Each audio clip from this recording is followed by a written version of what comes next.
men who had attempted. So the 4 I recorded was Eliud Kemboi, Evans Ontiti, Peter Okech, and Stanley Njoroge. Are we experiencing any challenges? Are there any challenges we are experiencing on the portal? I have seen Anna Njoroge, her issue is being addressed. Any other issue in accessing the portal? Yeah. Personally, Madam. This is Madam Mutua. Okay, good morning. Morning. Yeah, I attempted to log into the portal. I was able to open an account, but when I logged in, it was not easy. So I said I'll try today. Okay. If you get any challenges, just raise it on the WhatsApp platform. The technical team is represented, so we can assist immediately. Okay. Let me. Okay. There was someone else. Yes, personally, I had an issue, madam. But I tried. I was helped by OPOKH. At least I'm attempting now. Okay. Yes. Okay. Yeah, that's called teamwork. Yeah, yes, it's good that we catch up. Otherwise, we'll have too much backlog. Remember, you are .dot learners. You also have other responsibilities. So to avoid you having challenges in the last minute, because we are building up on those assignments. So where you feel challenged, let's address the challenges. I know the platform is new for most of you. You are trying to identify what you're supposed to do. So it's a learning process. Where you feel you need to be helped, just let us know so that we can move together. So today we want to now move to the designing of programs. Excuse me, madam. So that we can be able to know how do we design a program, what does it entail. Then from there we will be able to now set up our training objectives. Then from there we will continue to build up on the cycle. Remember the systematic approach. We are now at stage 2. So that by the time we are getting to Friday, we should be towards the implementation. And by the time we are moving towards the end of next week,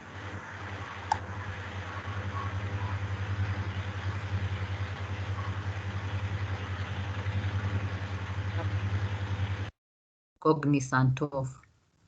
So allow me then to take you through the presentation, and then from there we can be able to address issues that we find that need to be understood.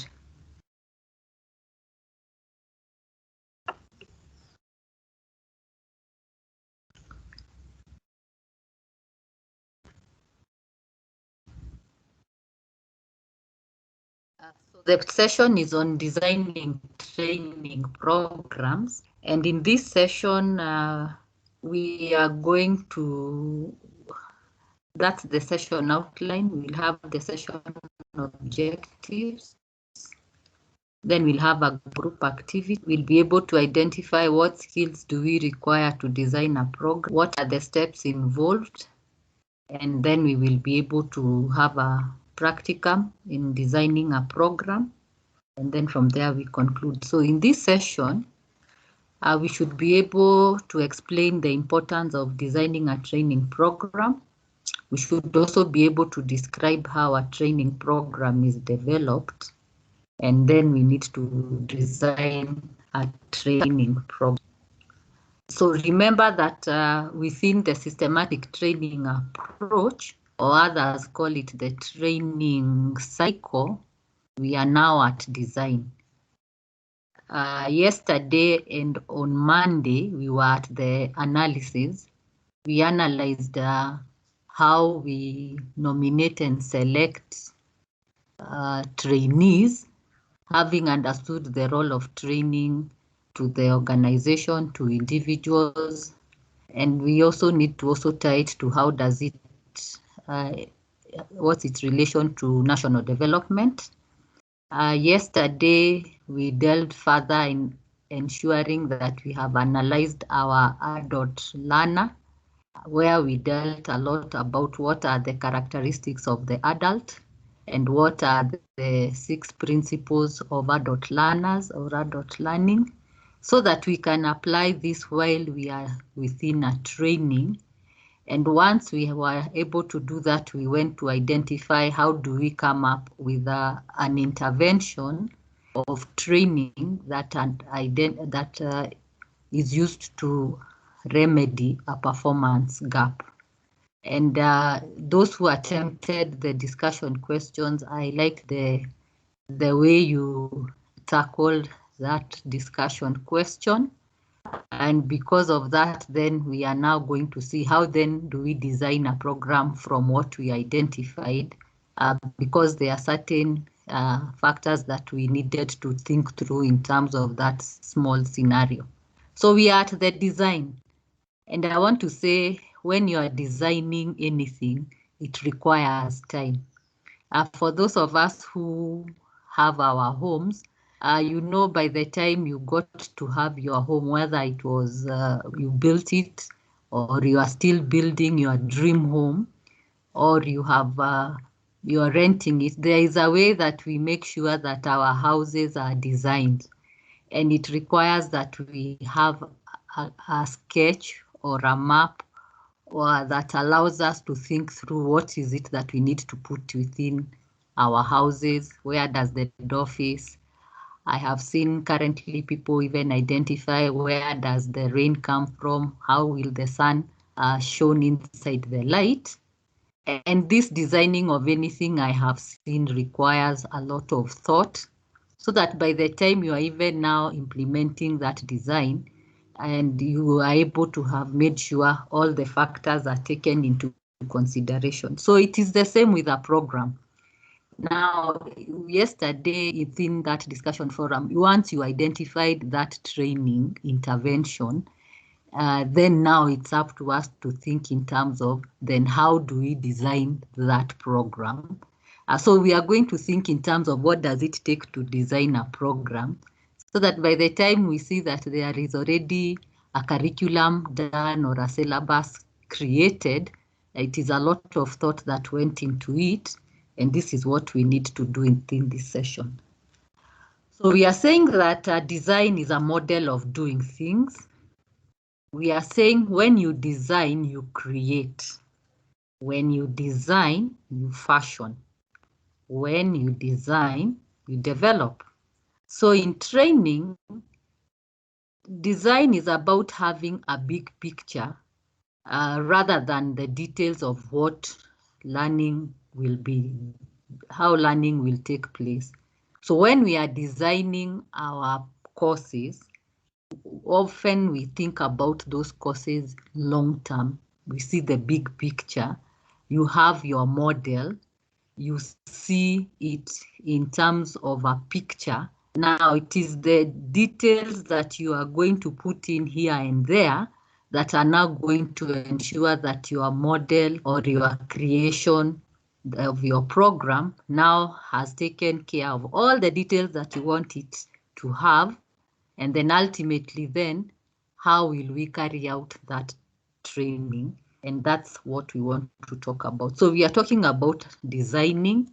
So here we are talking about how we'll develop or create. And I also like the word fashion. So how will it look like ultimately?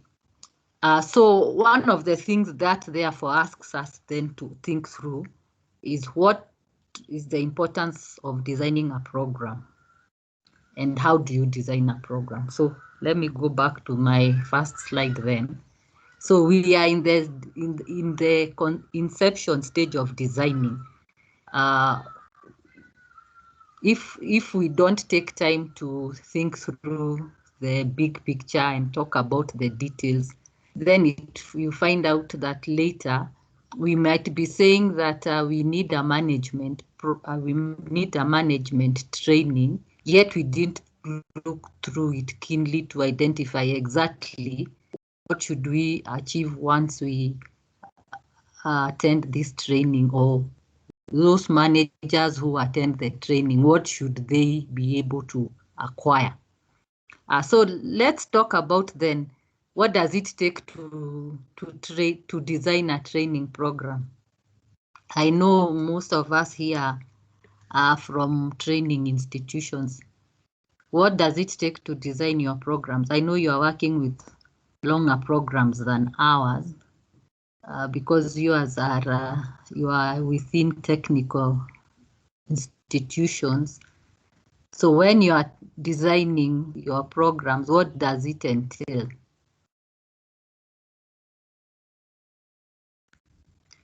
Anybody could share?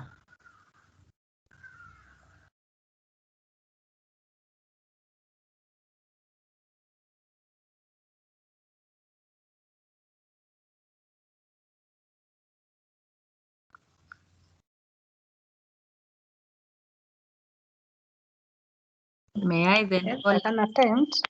Okay. I can attempt. Yeah. Yes. Yes. I think it will entail the tools and equipment used for the training. Okay. Hello? Yeah. Yes. Tools and equipment for training. Yeah, I the number agree. of participants, And number. or the number of students.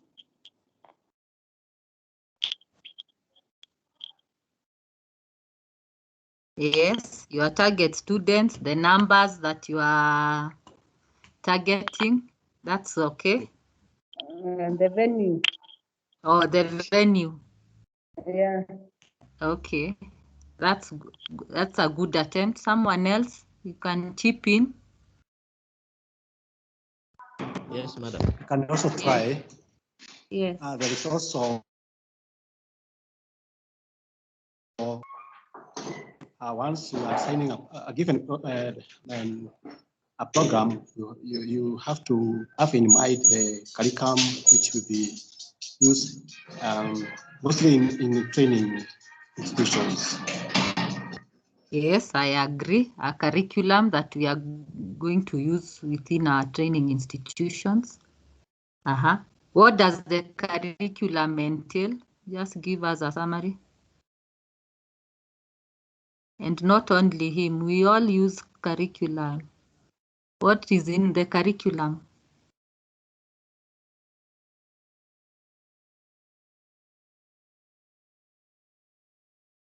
Trainers.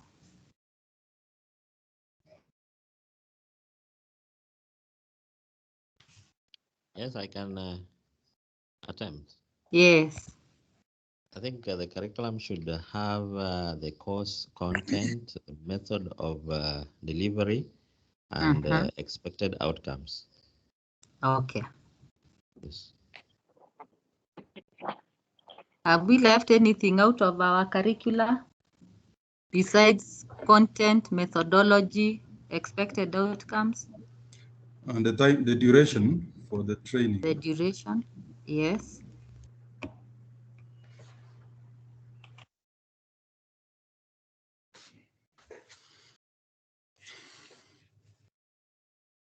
Does the curriculum also indicate whether exams are done?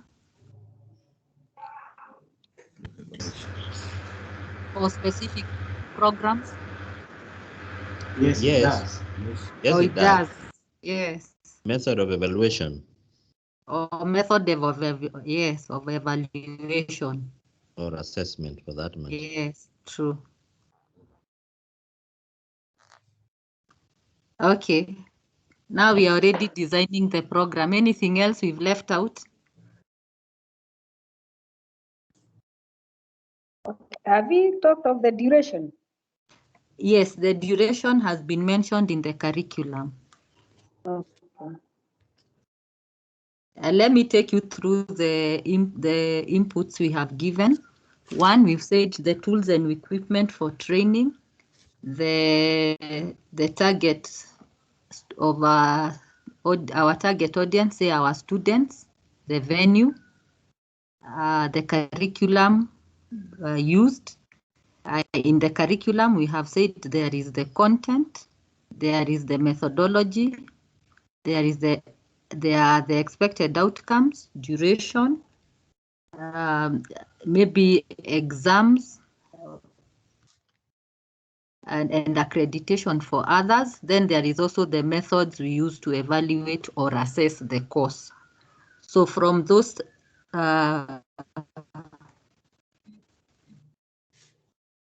that feedback left in the design. I think we should also have the objective, madam. Okay, the objectives of the program. Yes.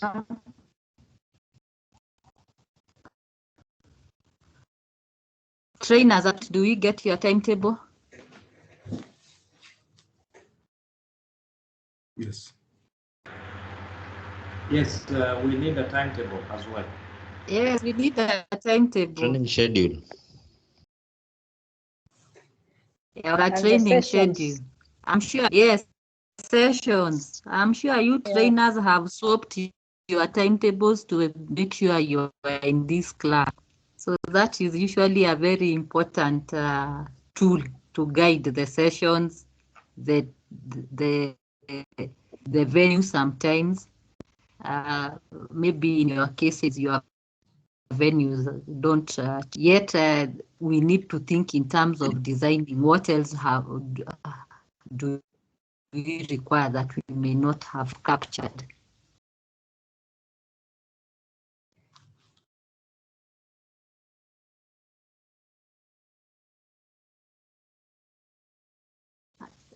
I think much of what we have identified is has extensively discussed the design. So what happens if we don't take care of all this? What happens if we don't have a good model of carrying out the training? What barriers will we encounter ahead?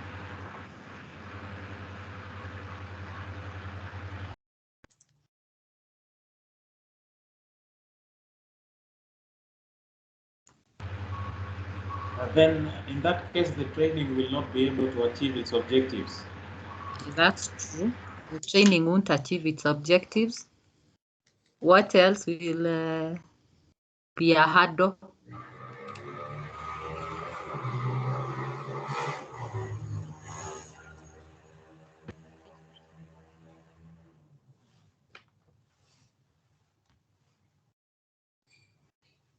So can we run programs without them being modeled effectively? And those are the things we are saying. We must be able then to design, ensuring that when we are designing our programs, that we take in cognizant that we also need to identify also the trainers and what are the skills the trainers require so that we can carry out our courses effectively. So these are the steps that we need to think through, and allow me to do something.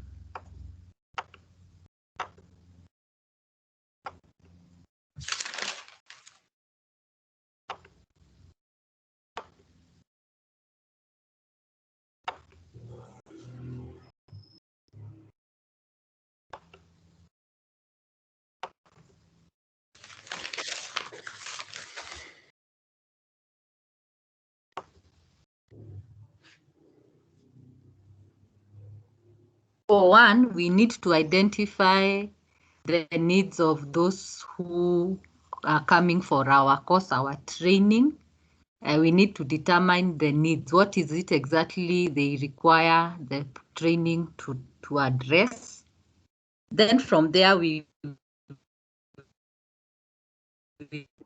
will And it is in setting up these objectives that now we can be able to know that we are addressing the needs of the target in relation to our training. Then the objectives, therefore, we'll link them to the content of our courses or our course. And the course content must be able to ensure that we meet the training objectives. Then from there, we must be able to get qualified applicants for the program.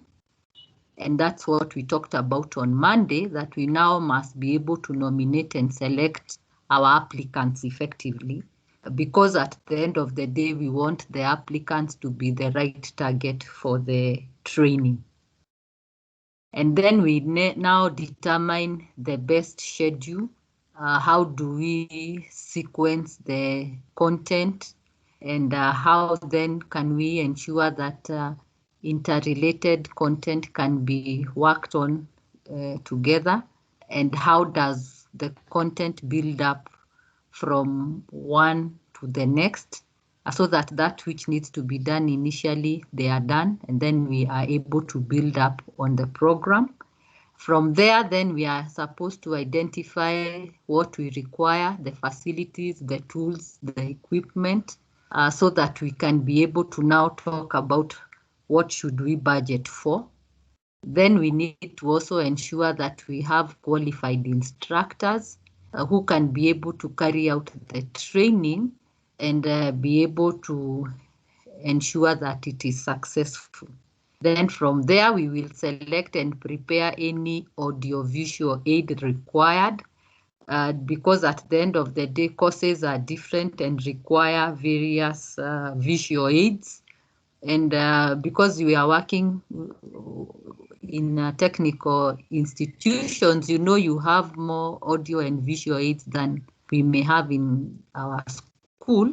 Yet it is important for us to select and prepare them in advance, so that now we can be able to find out, do we have the requisite knowledge in how to use them, and how do we now apply them within the training, and when is it appropriate to carry them. And then from there, we will implement the program, so that now we have already carried out all the preliminaries. Now we will be able to determine where the program will be carried out in terms of the venue. And then from there, we can be able to ensure that we now apply the training methods that we have in place. And these are the steps that help us to now implement the program. Then ultimately, the program must be evaluated. Programs are evaluated differently, or the assessment is done differently. In the current program we are having, I am continuously monitoring or evaluating your discussions or the attempt of the assignments. In this way, I'm also receiving feedback. That's why we need to be able to know that we are evaluating continuously, so that at the end of the program, we can be able to also do an evaluation of both the content and how we shall have achieved our objectives. In your case, you have your programs or courses that you now carry out examinations or continuous assessments, and these are used to ensure that we are able to cover the course content within the timelines, ensuring that we are meeting our training objectives, and so that ultimately we ask ourselves, have we been able to achieve the overall objectives of the course? And this is what goes in within the training. And remember, a lot of work is done now in terms of how do you identify now coming up also with a curriculum that will help us to implement the program. And for those of you who have been trainers for long, you know that that curriculum is a very important tool, without which it becomes very difficult for people to have uniformity in how they carry out the training. And it is within this curriculum that we determine the duration of the program, the methodology, the target, what qualifications should they have, what's their entry behavior. So for you to undertake a certificate, what should you have? What's your entry behavior at diploma? And as we progress on, in our case, we ask ourselves, who is the target? What should they have in terms of maybe work experience? Are they at entry level? Are they at mid-management level? And those are things that we must think through in terms of designing a training program. And yet I will say when it is well designed, it is very easy to implement it. And when it is implemented, it's also easy to evaluate, provided you have set your training objectives in a way that they can also be evaluated at the end of the program. So for those of you who are your instructors in the vocational institutions, I know one of the things that measures your success within the program is if your students pass because if they fail, then we blame the trainer, forgetting that there are also many other factors. And yet one of the things we have been progressively seeing is that the vocational schools do a lot of work in terms of ensuring that the students pass. I like the way you pick somebody who got sometimes a D+ and that person is doing some quantitative mathematics. I find that very interesting. And I have been able to do a bit of follow-up in certain researches where we identified that there is more practical hands-on learning in the technical institutions than in the universities. And I found that a very interesting phenomenon. So for you instructors, you are doing well. Maybe nobody blows your trumpet on your behalf, but you do a good job that at the end of the day, we are now finding that employers are seeking more of students who have diplomas from the very institutions we had forgotten. So I like that. That means that as we design those programs, we have the students in mind, their needs, and ultimately how they will go and apply that training in their workplaces. So one of the things we now want to ask ourselves as we think about the steps, when we are defining the parameters of learning with the client, we must define why the program is important, who will benefit from this program, and what does the training program entail. Because if we cannot answer the why, then it becomes difficult for us to ask ourselves, what's the aim of this training? What's the aim of this course? And who is going to benefit from this program? That's who will address our target. Who do we require in terms of the trainers? And then what should we be able to learn? And what do we need? And these three W's help us to now think in terms of the initial steps of designing the program. So we have to be clear on the purpose of the program, and we must also be clear that this program is required to address a specific gap. So in broad terms, this is where then we talk about what outcomes will the program achieve. Once we come through your institution, if you are in Sigalagala or if you are in Supiri or the Nanyuki one, after I attend your program, what outcomes or what will I live with? How will I use that knowledge? And while we are at it, who will be involved within this program? And that's why I like that when the programs have been well designed, whether they are going for a short while, maybe 3 months to maybe more than a year, what does it take? what outcomes are we achieving, so that ultimately we can be able to evaluate them. So that is the first step, by being clear in terms of our purpose, and the purpose is going to be determined broadly by the outcomes that we want the program to achieve. And that is going to also help us to identify what does the program generally aim to achieve. So we must define the parameters, the purpose of the learning program. That is usually what we call the aim, the program aim.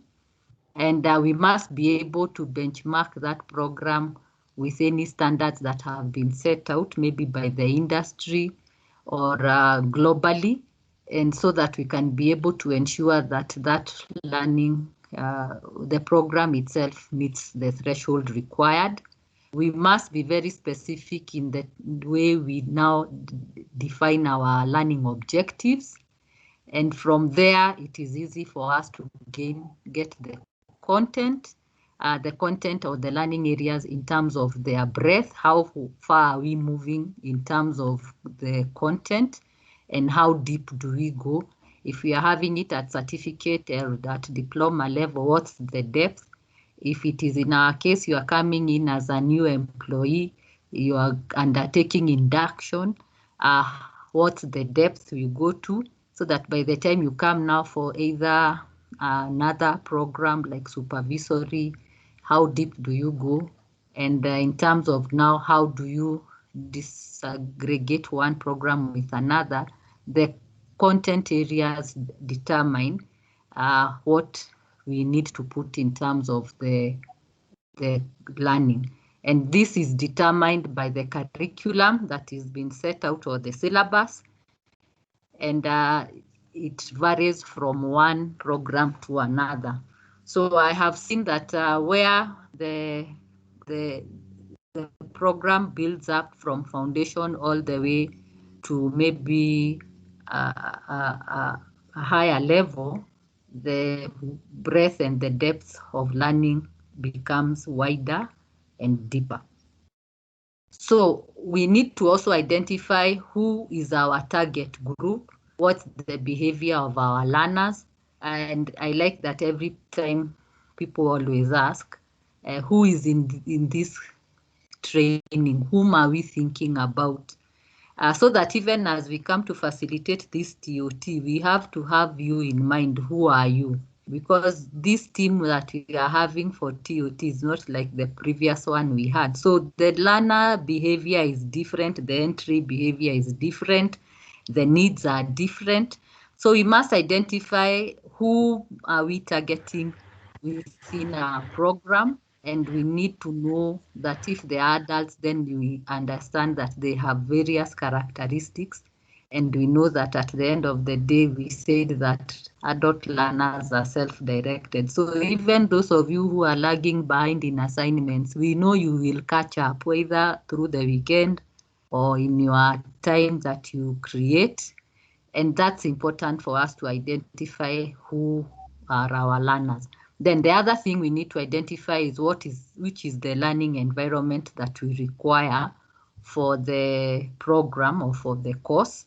If it requires practicals or tools that maybe need not be moved, then can we have them in one environment where they are safe? And have we also taken care of the safety of the students? And have we also made the learning environment safe? Especially where adults, we said that they also need to ensure, we need to ensure as trainers that we manage their self-esteem and their self-image. Have we made sure that the environment is safe for them to share their fears and also their aspirations? Now, as we define the parameters of our program, we need to also know that when you think about that learning environment, if you are moving away from maybe your organization and you are going for a field trip, what does that require? And so that those logistics can be factored in. We also need to think in terms of what are the operational requirements in terms of tools and equipment we require, and so that we can also think in terms of how do we maintain them and ensure that they are in good working condition. And then the last bullet talks about how do we access this other sources of information. For example, if it is maybe information we require like books or reference material, can we access them in the library? Is the library, can we access the physical library within our institution, or have we enrolled with other journals, maybe with other online libraries where we can access journals or learning material? And I like currently we are even having websites where people can be able to access other learning materials, so that we can also be able to say, if we are seeking for certain information, have we provided you with the link to access that information that we require? And if not, then what have we done instead of that? So we need to think in terms of how do we access other sources of information? And I know that we need to think in terms of how can we maybe enroll with other online libraries so that we may have more than what is physically available, because I know there is a lot that's on the internet. So it's us to think in terms of our programs. Where do we get additional reading information if we can't access it maybe in the library? And then we provide that resource for the learners and also for the trainers as well. So this is what we need to do. We need to think about a program you may wish to mount to address an existing training need. What is the goal of that program? I think I'll save this for the discussion forum so that we do justice there when we have the time. But I want to say it is important that if you are thinking in terms of mounting a program, that you need to first come up with why are we mounting the program, like the aim. What's the aim of your program? What's the purpose? And what is it that you want to achieve, like your goal? Once you can be able to identify your goal, then we need to identify from there, how do you come up with your now objectives that will now meet your goal. For example, I want to ask in this program that we have, what is the goal of this program for TOT?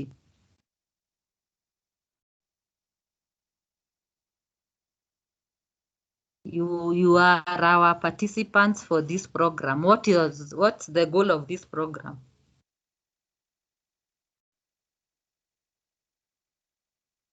Anyone?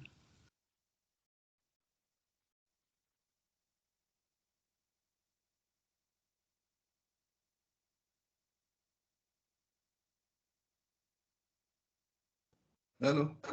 Yes, Yusuf, you want to? As a trainer, Yes. as a technical trainer and as also manager, Yes. who is interacting with learners almost on a daily basis. Yes. I think acquiring additional knowledge and skills to be able to make me more wise and be able to have better methods of delivery of content, I think is what I require. Yes. And that is, I believe, is the purpose, objective of this training. It is true.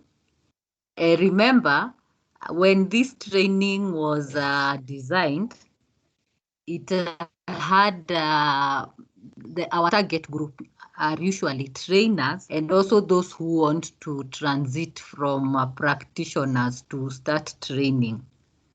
So, for example, there are those of us in this program who are not trainers vis-a-vis, but they want to acquire that knowledge so that they can be able now to be training in their respective organizations.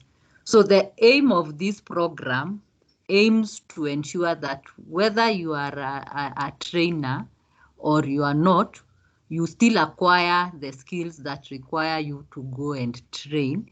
And now once you get those skills, you'll now train in your area of specialization.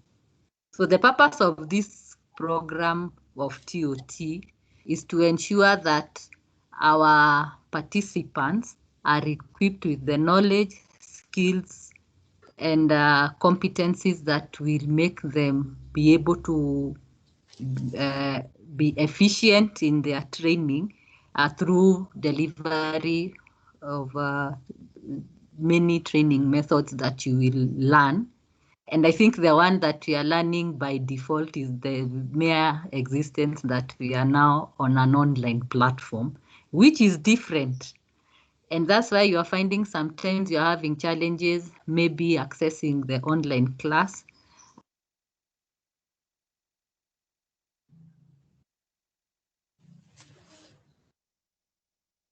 System that will help us now access the material online. And that's what we are saying. We need to ensure that we move. My presentation has collapsed.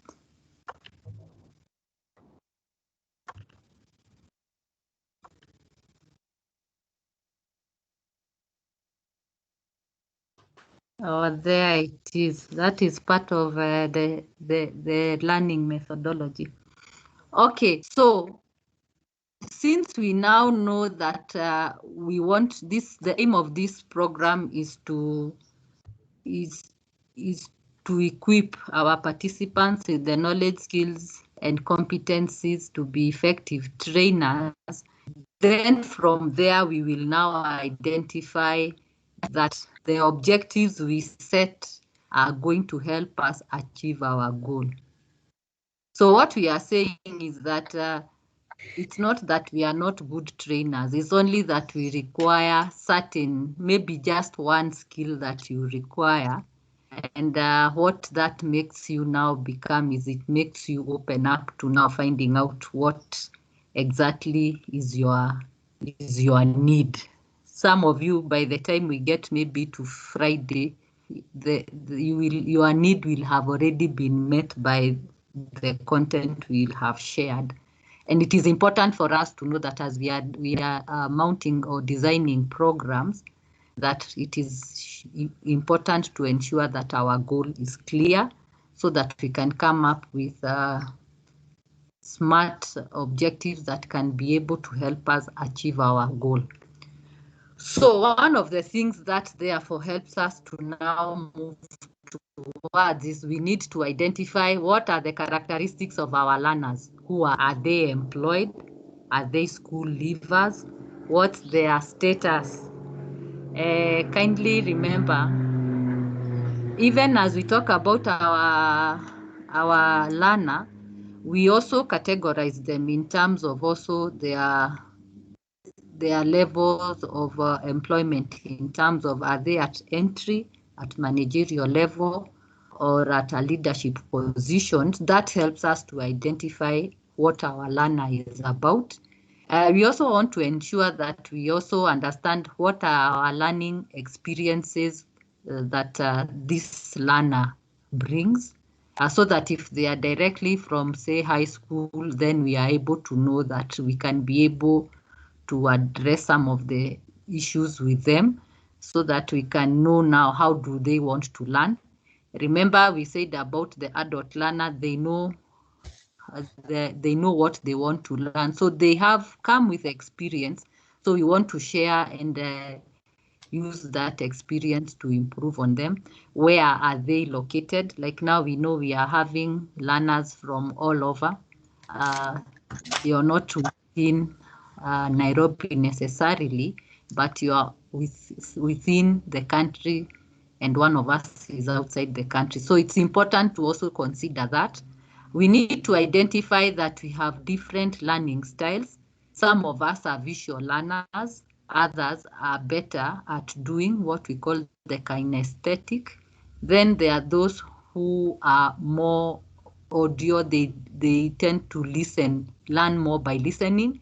Then there are those of us who are very interpersonal. We like talking and interacting with others. Those are called interpersonal learners. Then there are those of us who are better learning on their own, and we call them the intrapersonal. they are best if they do things on their own.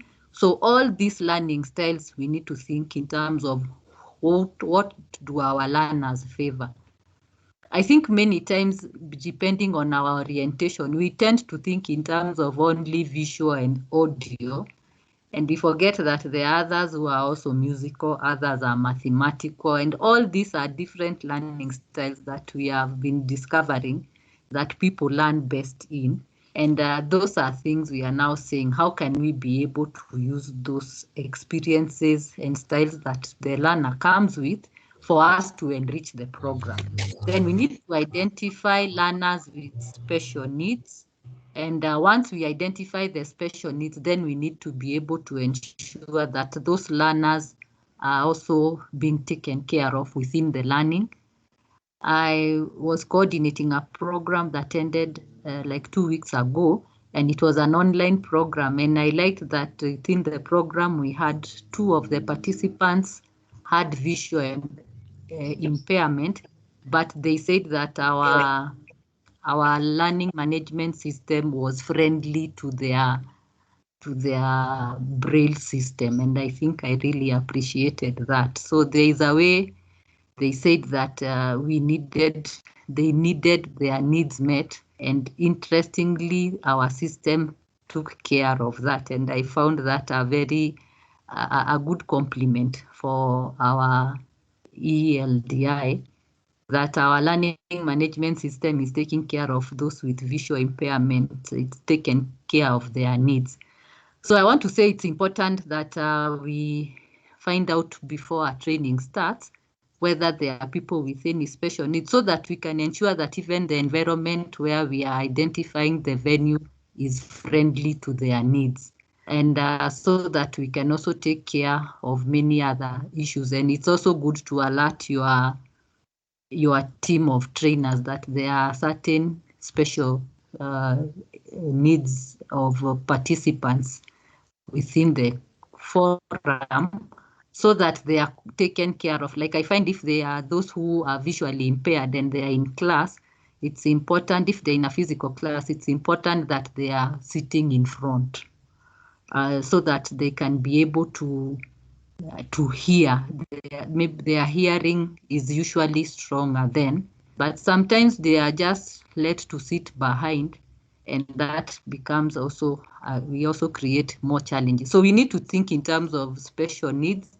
And can I say I have also learned that special needs may not be physical. You may not see them, but it's important to allow people to let us identify that they have special needs as our learners. Then we need to think in terms of, now that we have identified who our learner is, this information that we are now going to share, this content, how will they use that information? Will they use it immediately, maybe for continuous assessments? Will they use it for assignments? Are they the adult learners who, once the training is for 1 week, they leave? Are they going to apply it immediately? So that we can be able to think in terms of then how do we deliver that training? We need to identify any form of disability. It is important to identify the level of maturity and motivation of our learners. And we said concerning the adult learner that they come with a lot of experience, and this experience they also have, they are motivated. And I like that their level of maturity is also something that influences our learning in an organization or in a class, so that now people can be able to share information freely. And remember that if it is an adult learner, they are self-motivated. It's important to identify that if they are also now younger, we need to find out how do we motivate the learners to participate.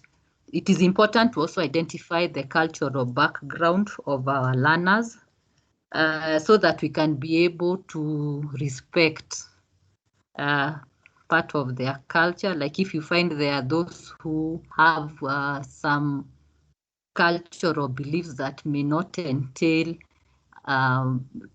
teamwork, then you need to know that.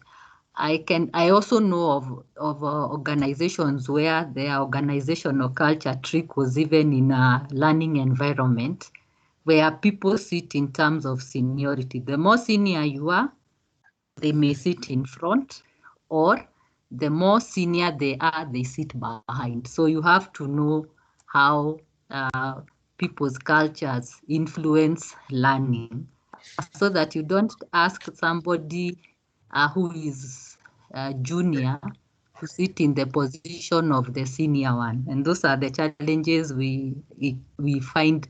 If you are not aware, it may affect learning in that environment. In other forums, again, you might find that you cannot ask the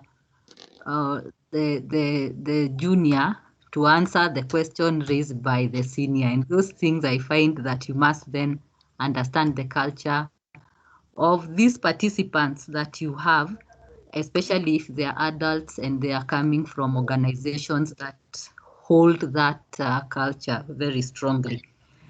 And I'll say that there are times, again, we need to also allow for freedom. So what I find is that if they are adults, allow them to let you walk through with them within their organizational culture, because they carry it even within a working environment. In your case, then, if you are working with the trainees who come from different cultures, it's good to just appreciate and respect the cultures. And it is also important for us to now identify what's the level of formal schooling, because that will determine the language that you will use in training.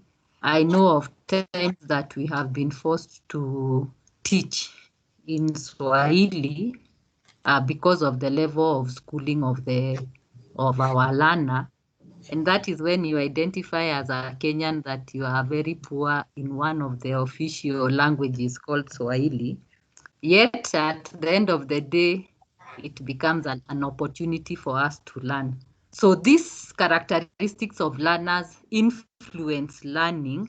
And can I say, while we are designing the program, then we need to identify how do we manage our design if it moves from culture, maybe in terms of, can I say, if you are in your vocational college and then you are asked to go and teach in another country, background of your participants.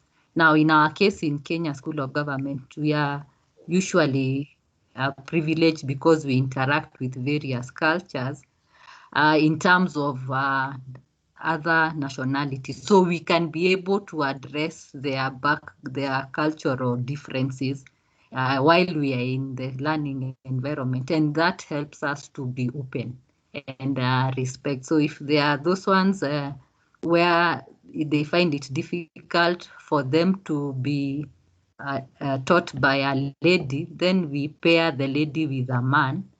So if they ask the questions, the men answer, and vice versa. So those are things that make you as a trainer very open-minded. It's important to know your learner. Now, from there, we must generate options in how we design our program. For example, we want to structure our program. We already have the aim or our goal. We have the objectives. Now we are coming up with the content.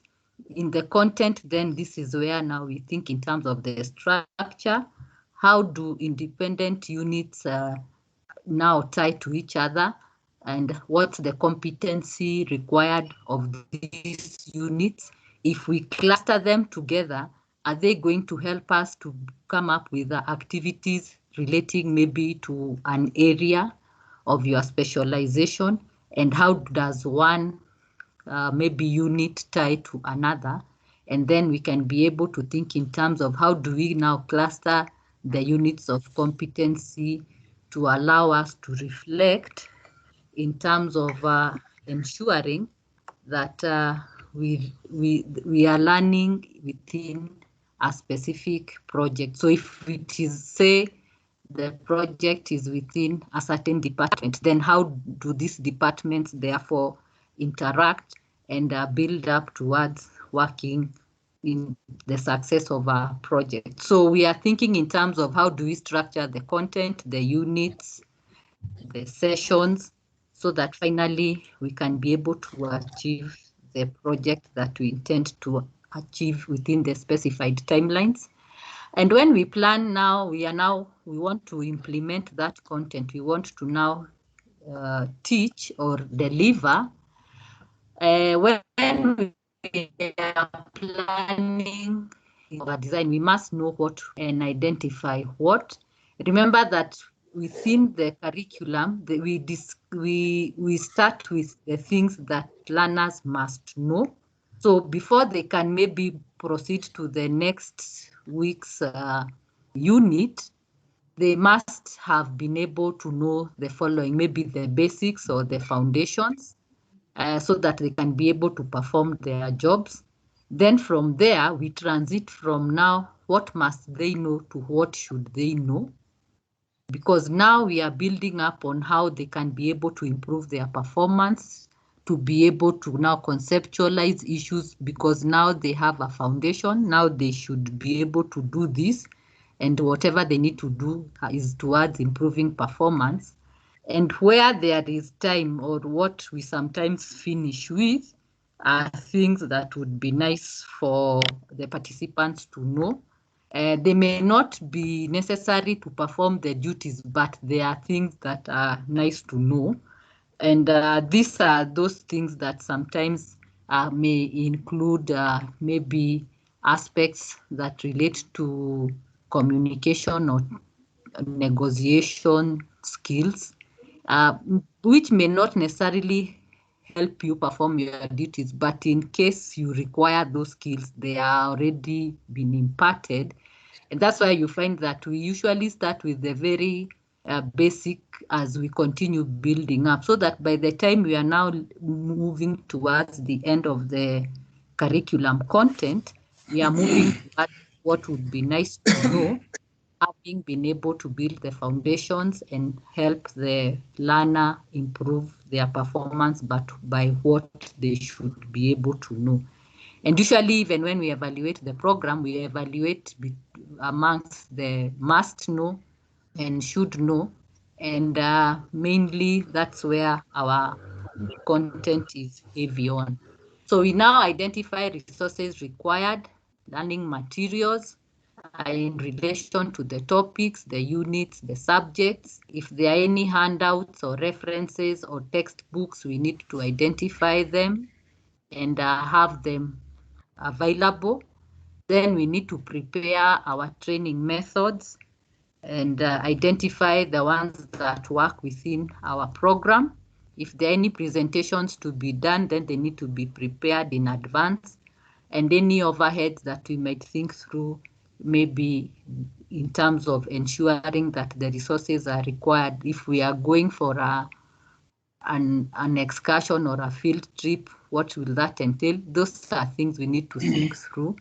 Are we carrying water? Have we made sure that the water is available? All these small resources that we sometimes overlook need to be taken into consideration. Then we think about the time frame required to manage the content. In the curriculum, it stipulates the timelines for the whole program. Now, again, it is up to us to identify now, when we now get the timetable, how much time have we given sessions?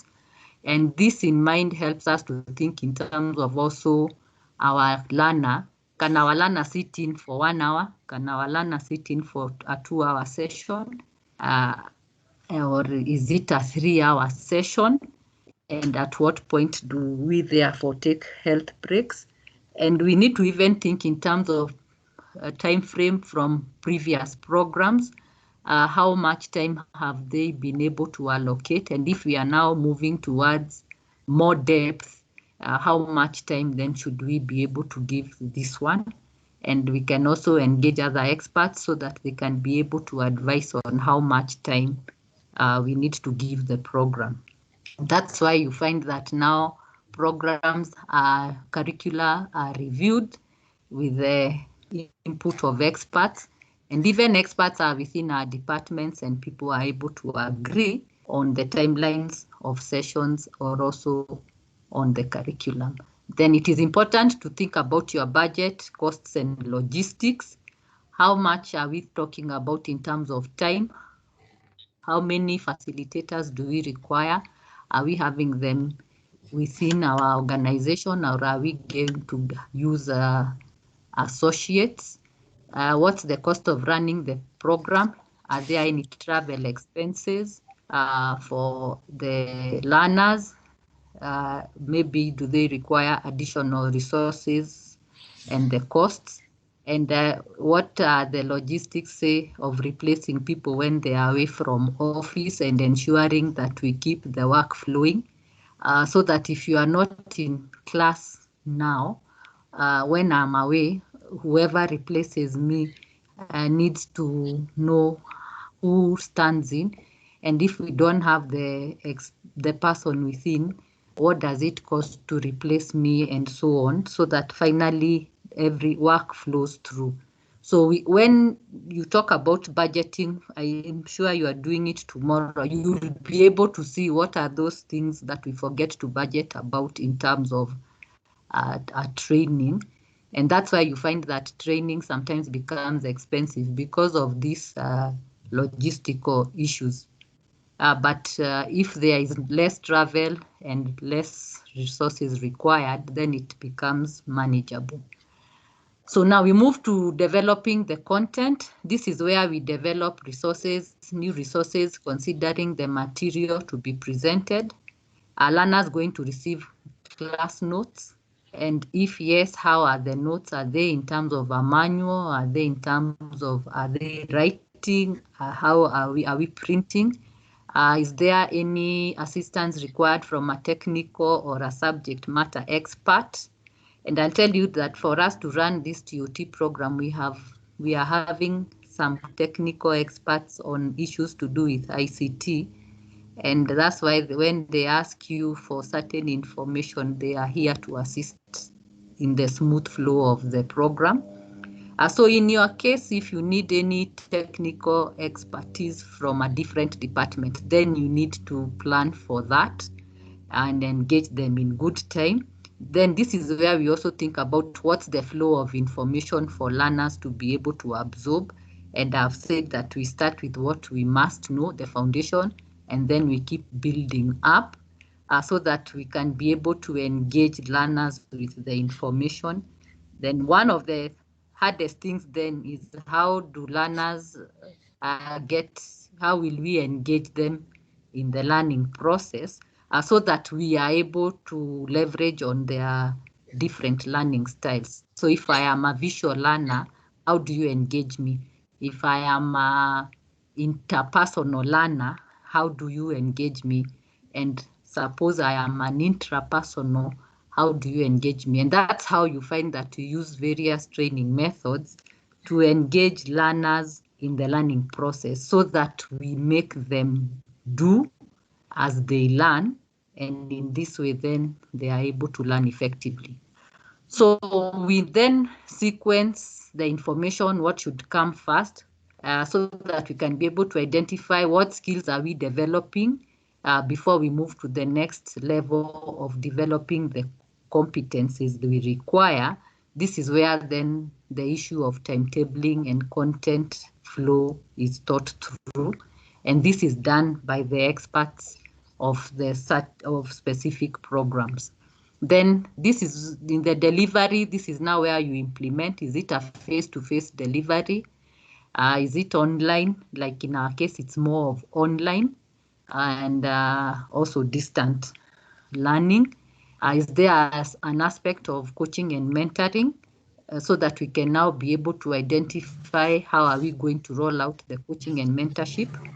Is there an aspect of workplace application so that now once we have equipped them, do they go and apply?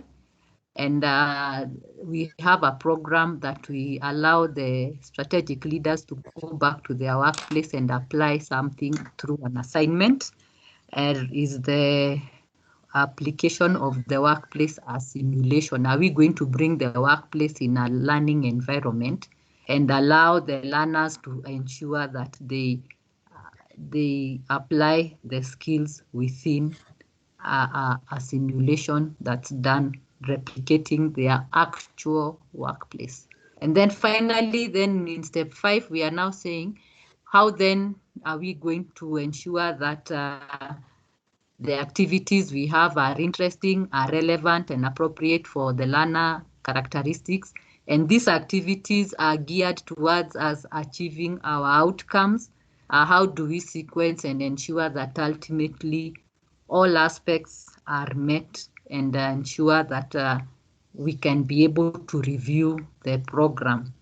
So we are finding that different activities favor different participants because of their learning style. So we want to ensure that the activities we use are geared towards us achieving our outcomes.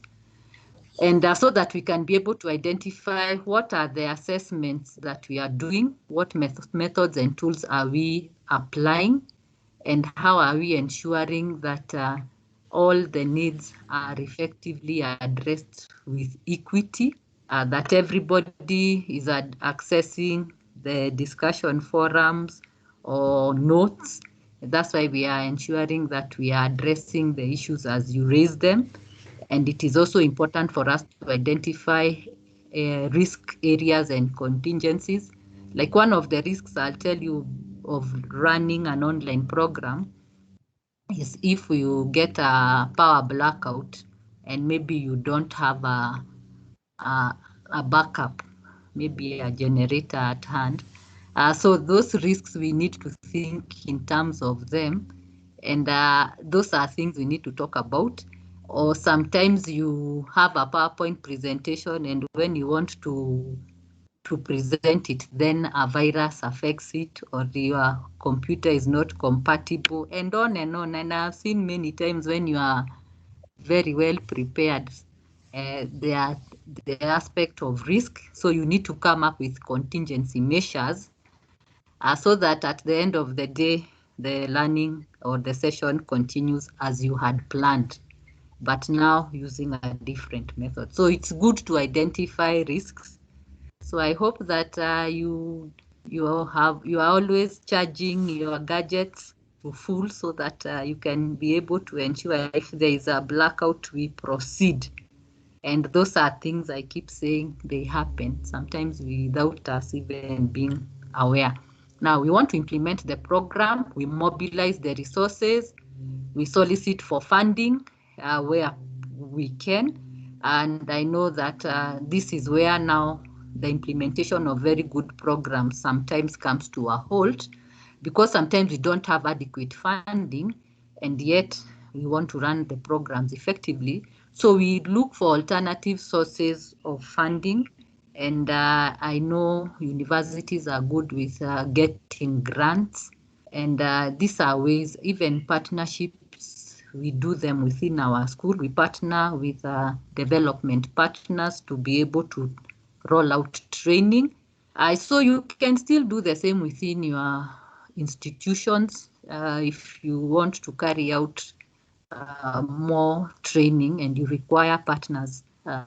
That's a way that we do it within our school. Then finally, we need to, after we implement the program, we evaluate. So we'll be talking about evaluation of programs next week. But one of the things that I want to say, I am evaluating your uptake of the assignments on the forum, and I am concerned that the uptake has not yet taken root. So I am saying that we need to air our challenges. I know that, and I know you have multiple responsibilities. How we need to ensure that we meet the requirements of the program. So we now ensure that we come up with a list of participants. Like I already have the list of the participants for this program, where we identify who is in the program, your organization or contact. Your list of participants will not be the same as ours. Yours will be different. Yet for us, we usually have this where we identify even your contacts, so that if we cannot be able to find you in class, it can become easier for us to contact you. And currently, we are already having it so that we use it to identify our participants and be able to see how we can assist one another. Then we need to think in terms of, if you are a designer, what skills do you require?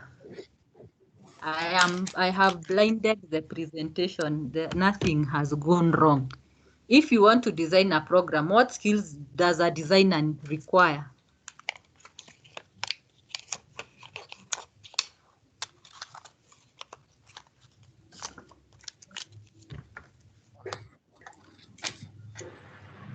May I suggest something? Yes. Since as the trainer, you are Yes. probably going to be doing presentations and all. So when you're designing, Yes. I am expecting you to have some technological skills. For example, using platforms like Microsoft Teams, PowerPoint, etc., etc. Okay. Yes. That's true. What other skills do we require to design programs?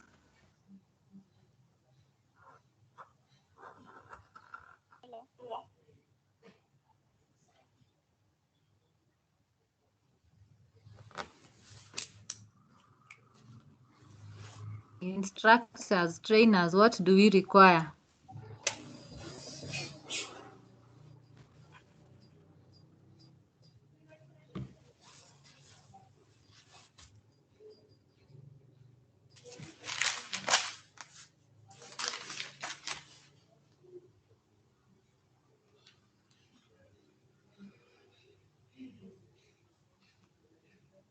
May I then call out names? What do you require to design a program? What skills? Besides what has been shared, technological skills, maybe PowerPoint or Microsoft Teams, or maybe whatever you use. What else? What other skills? Hello. Yes. You may also require curriculum development skills. Okay, I agree. And report writing. And report Or writing. writing skills, yes. I can tell you writing skills are becoming less and less available, but I agree we need to have writing skills, report writing, curriculum development skills. Instructors, what other skills? Yes, there's one. You need to have good communication skills.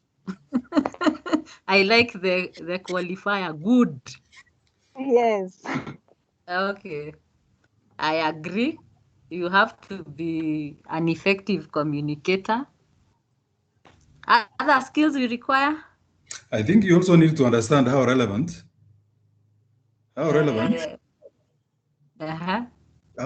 the training you intended to mount to your target audience.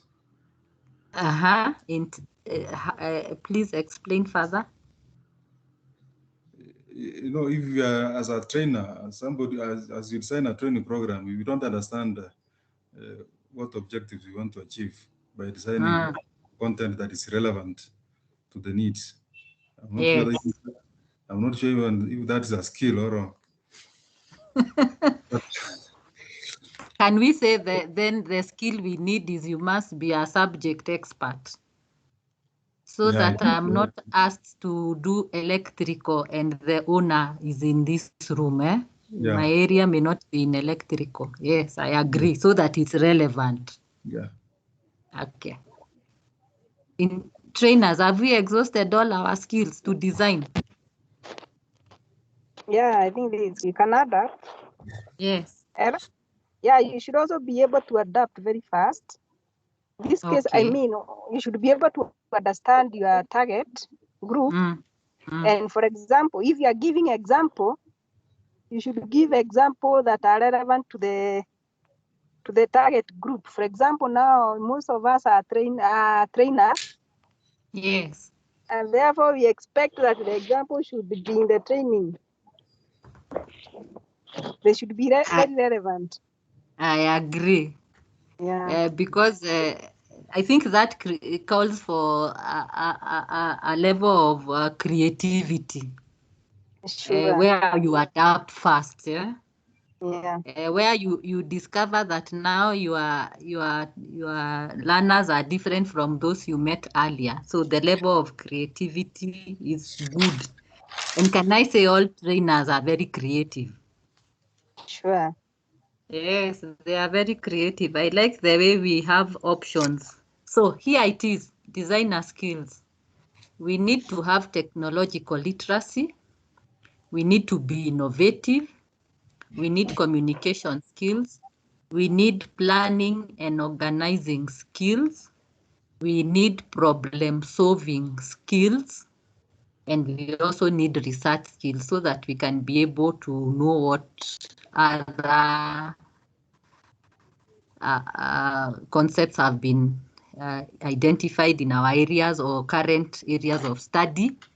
And can I say that one of the things then that allows us to think about ourselves is that we need to develop these skills as we train so that finally we can be able to roll out the training effectively within the timelines and ensure that we succeed.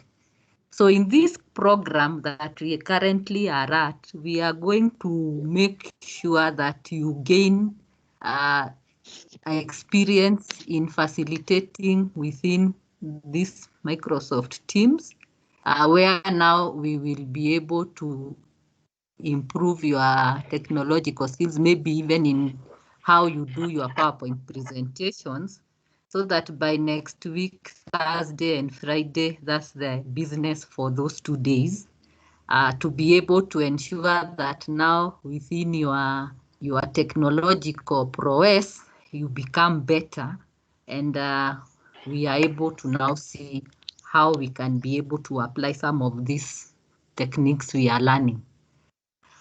So I want you to look at the slide that I have moved to, a practicum.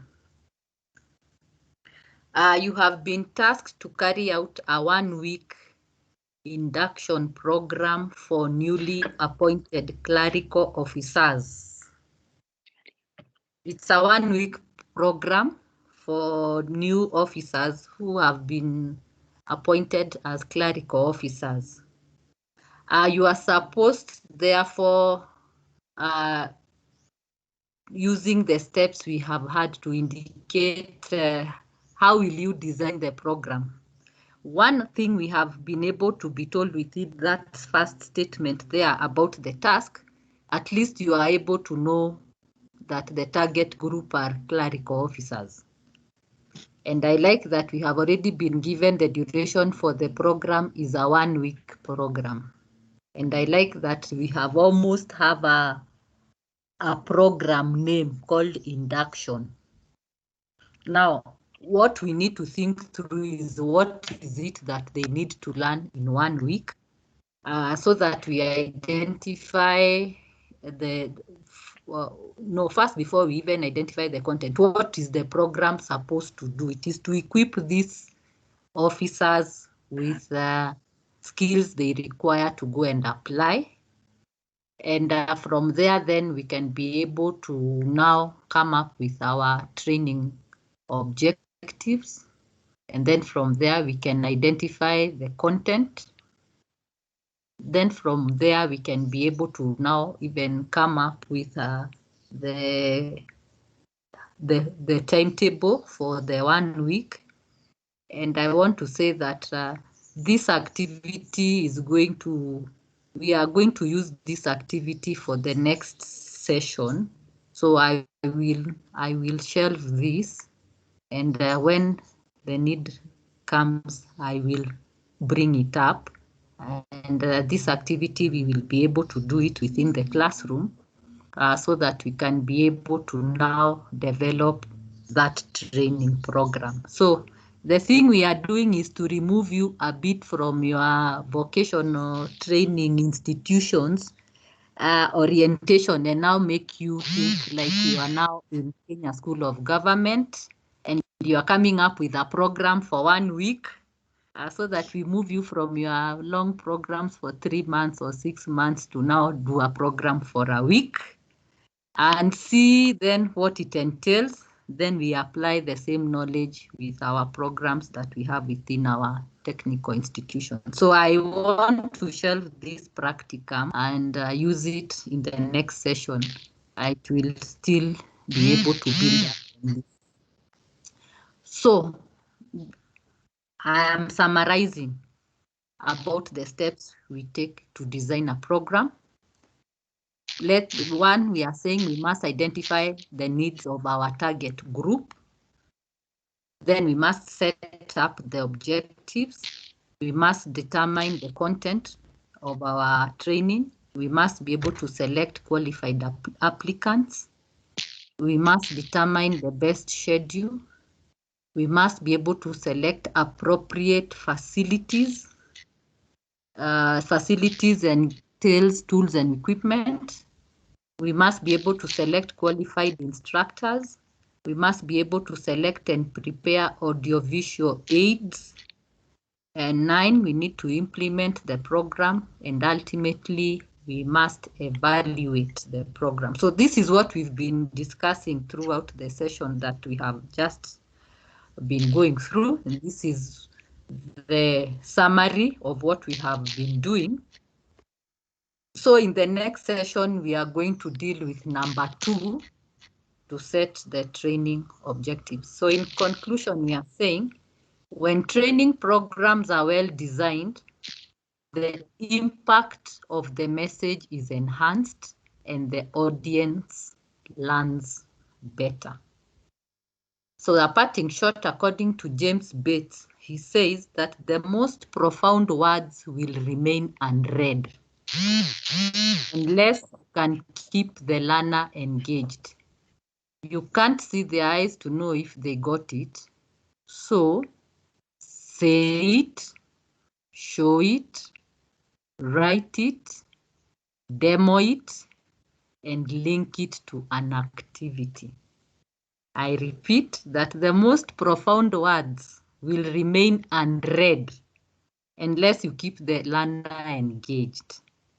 You can't see their eyes to know if they got it, so you have to say it, you have to show it, you have to write it, you have to demo it, you have to link it to an activity, and this is the way we will now ensure those profound words are read. So with those remarks then, allow me then to end the discussion here so that then we can be able to take a health break. Any issues, questions?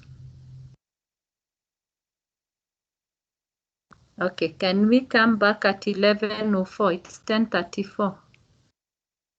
Kemboy? Yes. Yes, Madam Jacqueline, I think we can come back at 11:05. That's okay. You are the chief whip. Yes, 11:05. Okay, thank you. Enjoy your health break.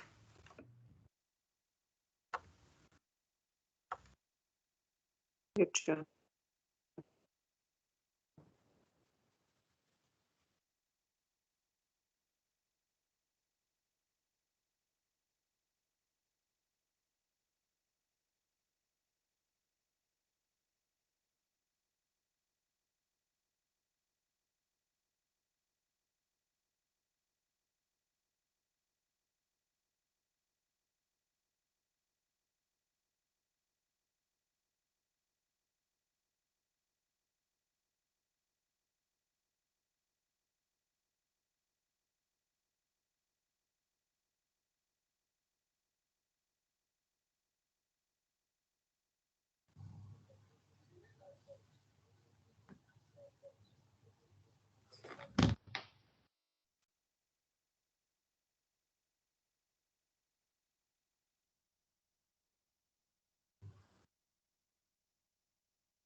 Yes.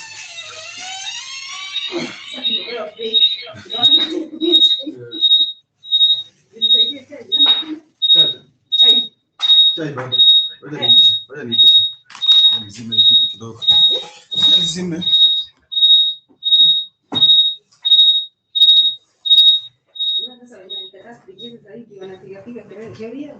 Wanapiga makelele. Yeah.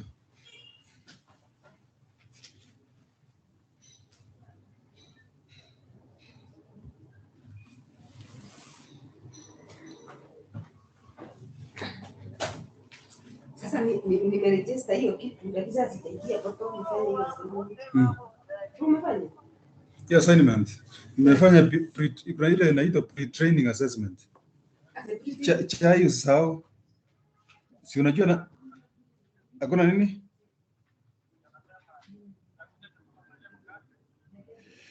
Si utanunua. Juu niko na wageni hapa.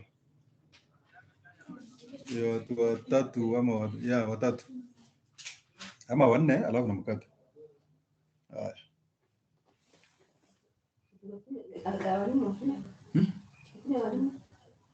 Walimu wamepatiwa chai. Leo tulisema hakuna mkate na kuliwa. Walikula jana Monday. Wacha wakule kesho. Chai tu unakunywa. Nitaangalia iko wapi ile. Iko huko. Nafikiri kama imekuja iko kwa basa. Karibu kiti. Unaona wewe hapo unaweka, kwa nini unaweka bigi? Yaani naweka kitu na mnaweka. Hapo unakuwa unaweka bigi. Yaani hii inaonekana. Sio bigi.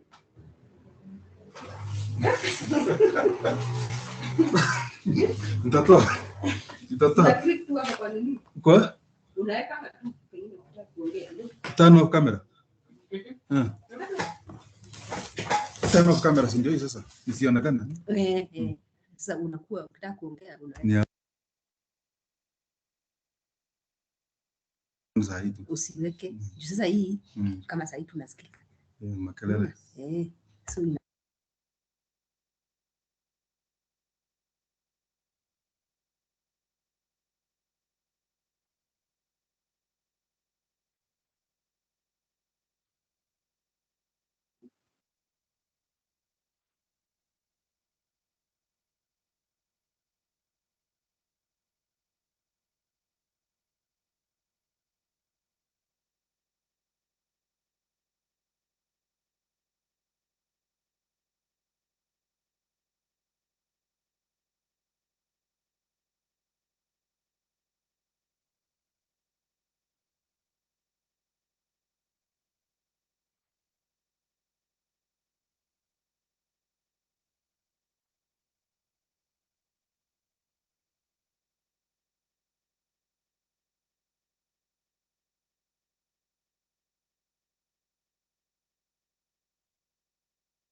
Ladies and gentlemen, we can start our next session. I am talking about setting training objectives.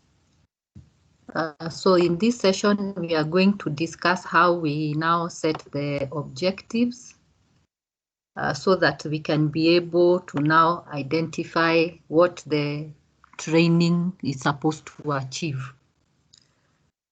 So in this session, we will define training objectives. We will describe the principles of training. More important, we will formulate training objectives and see to how they are applied in training, how these objectives are applied in a training program, because at the end of the day, they are very important. So we will start with then identifying what a training objective is, what it entails, formulate them, and then see how to apply them. So I will start with a quote. The victory of success is half won when one gains the habit of setting and achieving goals. So according to Og Madino, he says that the victory of success is half won when one gains the habit of setting and achieving goals. So in our case, we are saying for us to achieve success halfway, we must be able to set goals and ensure that we achieve those goals. So one of the things we need to identify then, how do learners retain learning? So I am using this, we call the cone of learning, how learners retain knowledge. 10% of what learners retain is what they read. 20% of what learners retain is what they hear. 30% of what learners retain is what they see. So if we allow our learners to hear and see, it takes care of 50% of the retention. So 50% of what they see and hear is what they retain. 70% of the retention is what they say, because they are able to repeat. And that means that they see, hear, and now they are able to repeat. And 90% of how learners retain information is by saying while doing, and they are able to do this better when they talk about that information. So we are saying that for a learner to retain 90%, they have to hear, they have to see, they have to say, they have to do, and they teach others.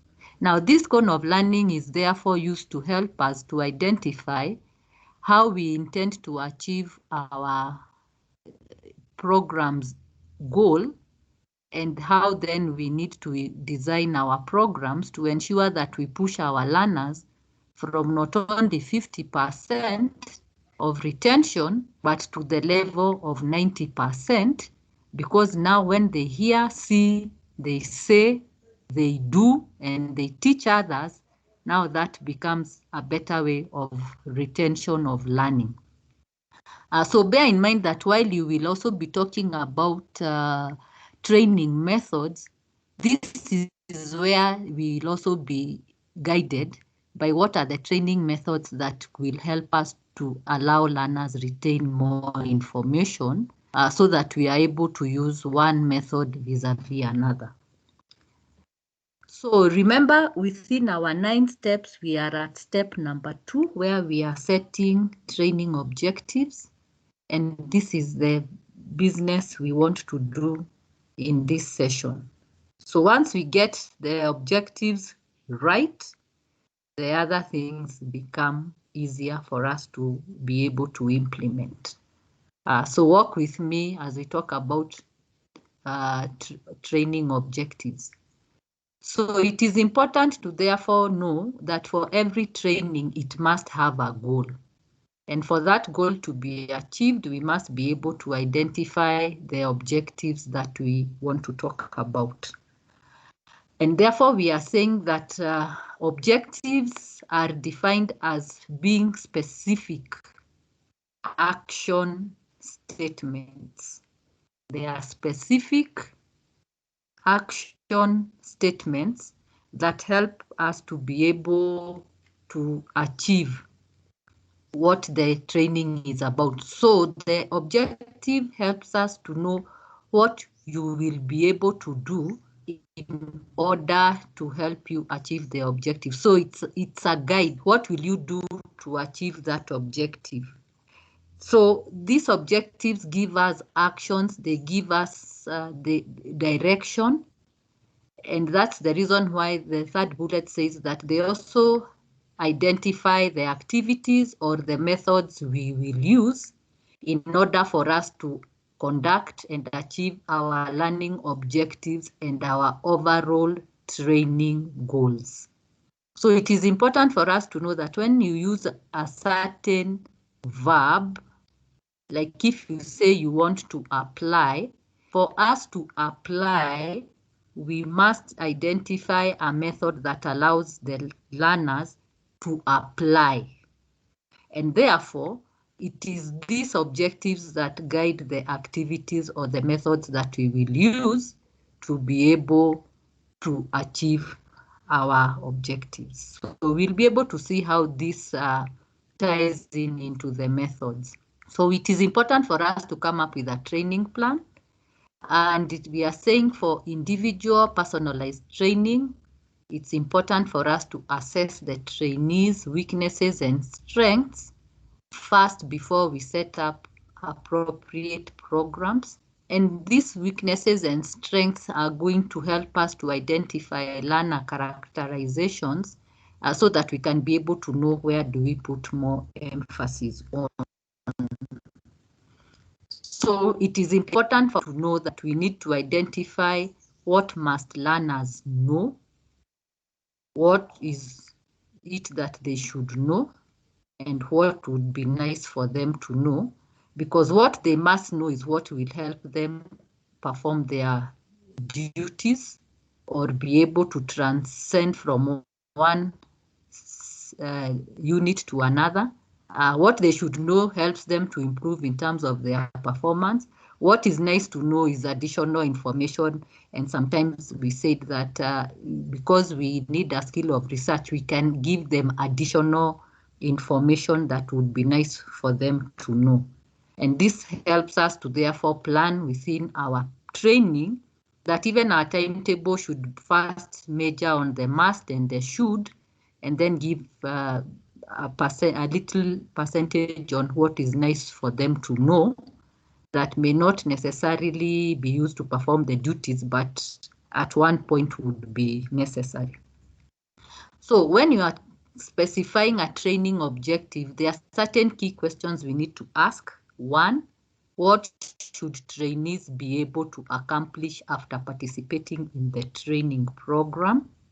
Now that I have come for that certificate program, I have come for that diploma program, what am I supposed to live with having attended that program? And what is the desired level of such accomplishment? And this is measured according to the industry or organizational standards.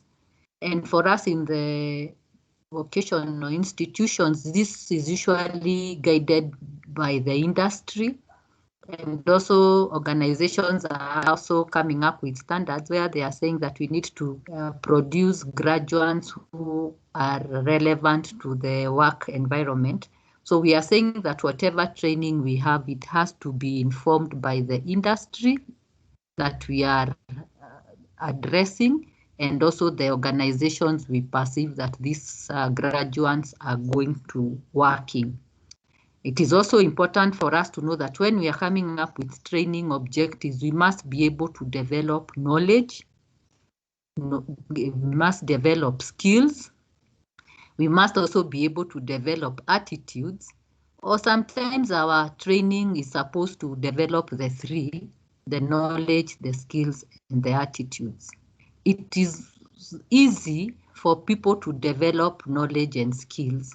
It becomes increasingly difficult to develop people's attitudes, especially if they have fixated mindsets. And it is also important for us within our learning environments to try and influence the attitudes of the learners, because we know that this is something that affects their performance. So the role of training is to develop the 3 areas, but the third area, because it is more personal and deals more with perceptions, becomes difficult to develop, yet to some extent it is influenced by training. So we are going to see how then we can be able to develop objectives that reach to the level of attitude, and this will help us to be able to improve our programs. So we always say that good objectives must be SMART. S is for specific, M is for measurable, A is for achievable, R is realistic, and time-bound. Remember, we said in the definition, objectives are specific action statements. So S is already taken care by being specific. We must know what to measure. So we need to think in terms of our objectives. Is it measurable? Can it be achieved within that time we are stipulating?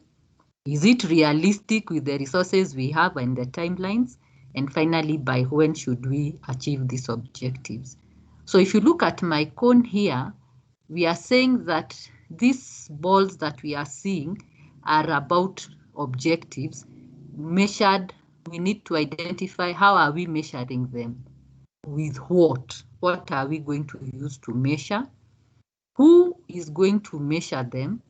Or who is responsible for us to achieve those objectives?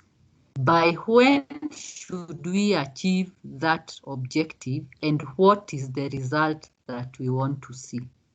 And that makes us think through in terms of our objectives, make them measurable, so that finally when we get the result can be able to help us know the extent to which we have been able to achieve the specific objective that we set out to. So kindly remember that the objectives must be SMART.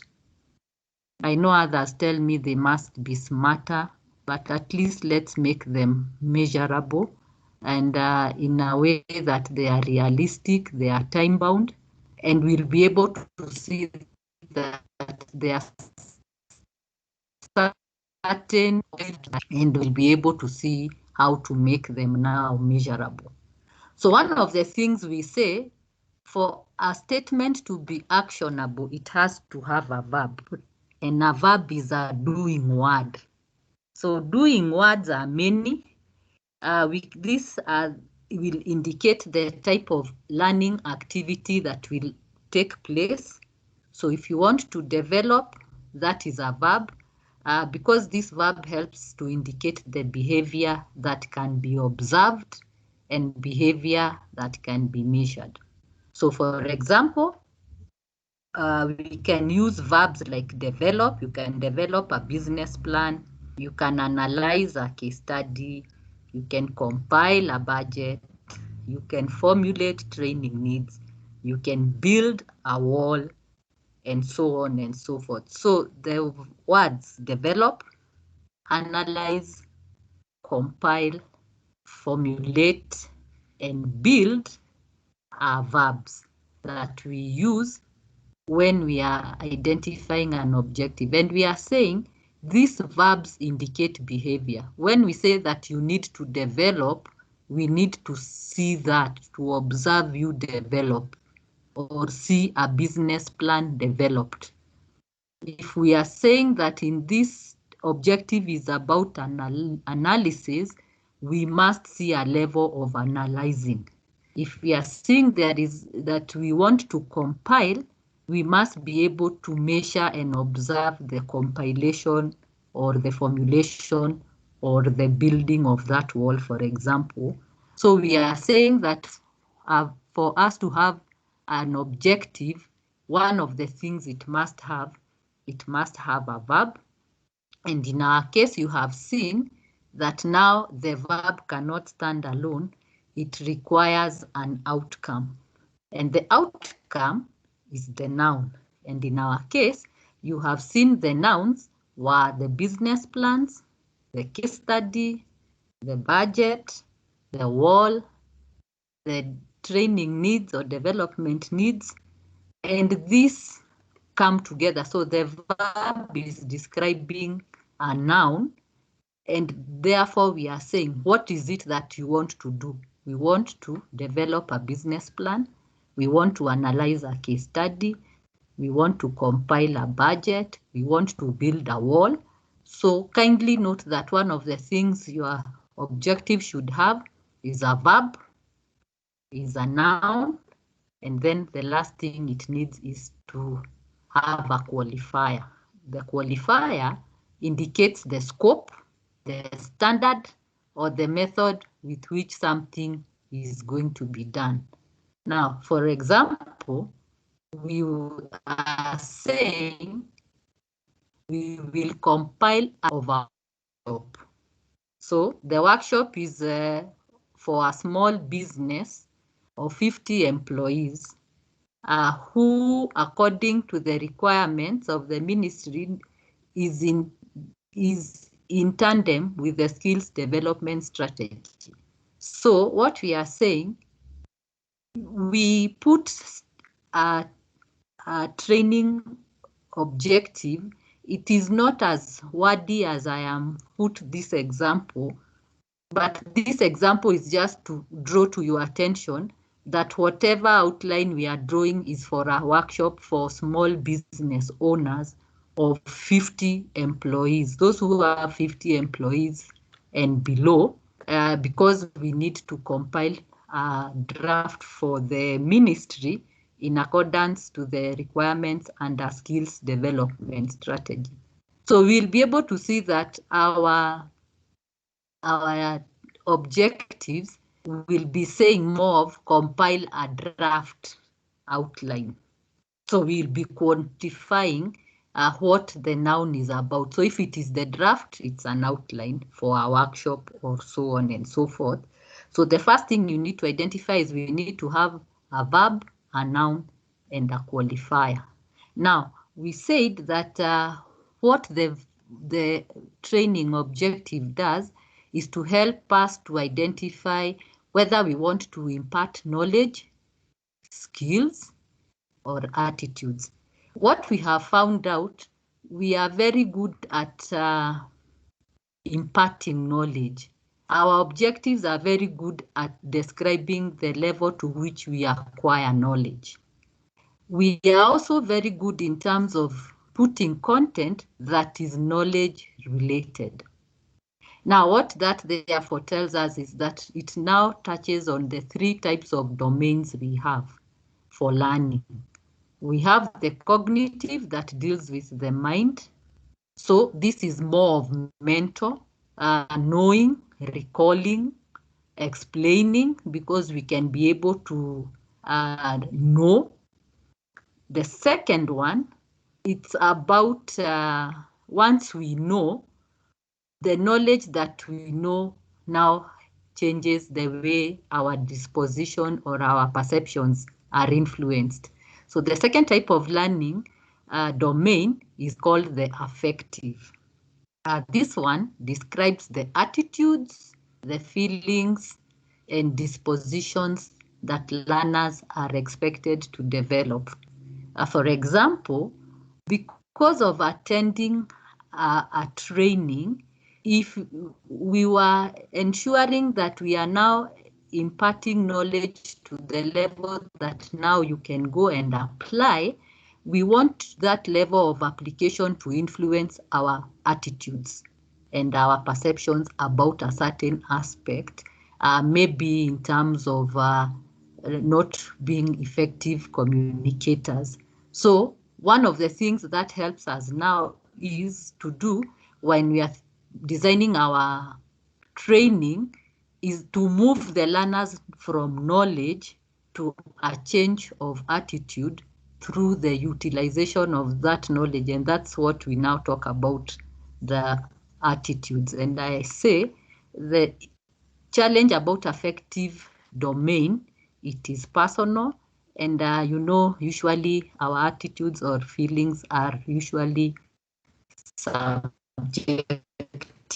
They are dependent on many factors. And then the most important is we need to be able to influence the psychomotor, where we manipulate our skills by where learners master to do something. So they are doing. Psychomotor has to do with doing.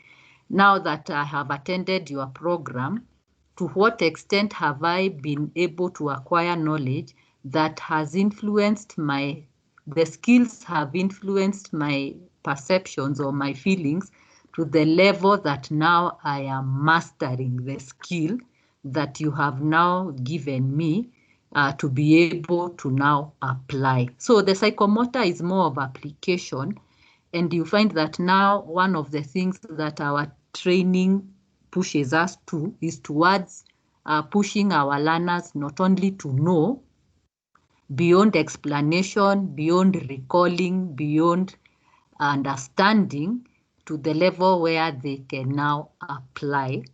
And now this is where we want that when we formulate objectives, we think about the three in terms of cognitive, affective, and psychomotor. We want our learners to apply that knowledge and skills we've given by influencing their attitudes towards mastery. We want them to master that skill so that whether it is required by industry or their organization, we can be able to say that training was able to achieve that objective by allowing learners within the session to apply that.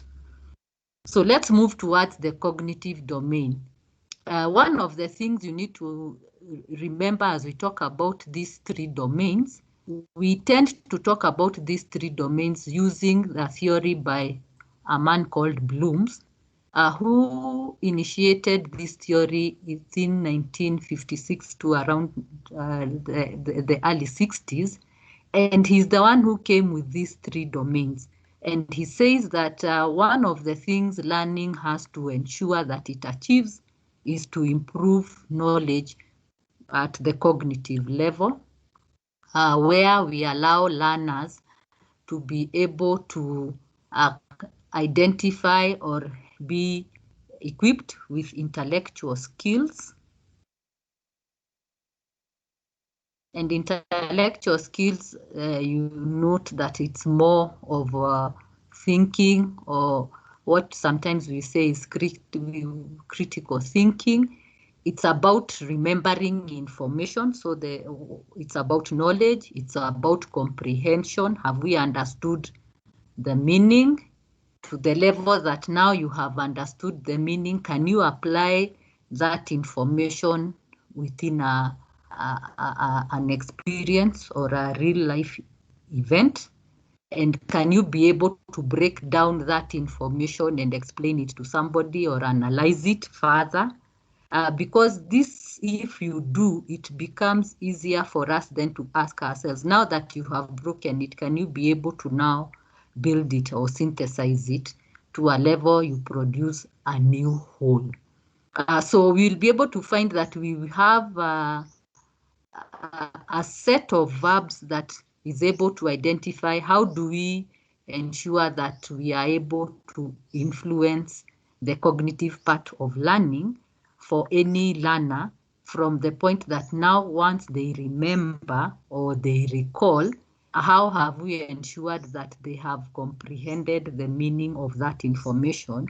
And we are saying that we need to drive them away from just to recall to the level where they apply, they can analyze, and they can produce something new from the very information you have provided. So once you do the cognitive, this is where you now impart the knowledge, and they can apply the knowledge to the level that they have comprehended the skills then come in, and we can be discouraging. So now when we talk about the affective domain, it's the one that deals with emotions, deals with feelings. Please remember that this is the domain that is subjective, and we need to ensure that this domain is influenced by our learning or our courses by ensuring that the values that we held about an issue are influenced towards imparting the required attitudes that need for that aspect to be changed. And therefore, we must be able to measure the extent to which there is the level of receiving, the willingness to listen, the willingness to see. And in this, then, we are saying it is also for us to ensure that there is active participation by responding in terms of what are we going to do to allow active participation of the trainees, so that then we can be able to internalize the worthiness of that information or skill. And in this, then we are now becoming influential in their values, in their perceptions, so that then they can be able to organize and see the ability of that value, and then how then can they be able to have behavior that is consistent with what we are now trying to influence in terms of their attitudes, their feelings, and their value system. Now, this takes us then to the psychomotor, which has to do with the hands-on, the doing, the motor skills, where the trainees are willing to participate in an activity. They are able to observe by watching, and what they are watching is of interest to them, to the extent that they can be able to perceive with their senses, and they feel they are enabled. They feel able to now identify with the doing of that activity, and therefore find out to what extent they are responding to practicing that skill. And this helps then the trainer to be able to know that we want them not only to know, to recall, to comprehend, not only then to change their feelings and perceptions or their values, but after they have gained that, then how do they participate and make their observations and influence their perceptions to the level that now they can adapt by developing and mastering the skill. So what we are going to do is that we now think in terms of our training, for example, to what extent is this TOT ensuring that we now move you from cognitive to psychomotor, and you'll be able to see that our objectives that we already have in the portal or our LMS is moving us not only from knowing, but also helping us to develop and master a skill out of all the knowledge that we will acquire.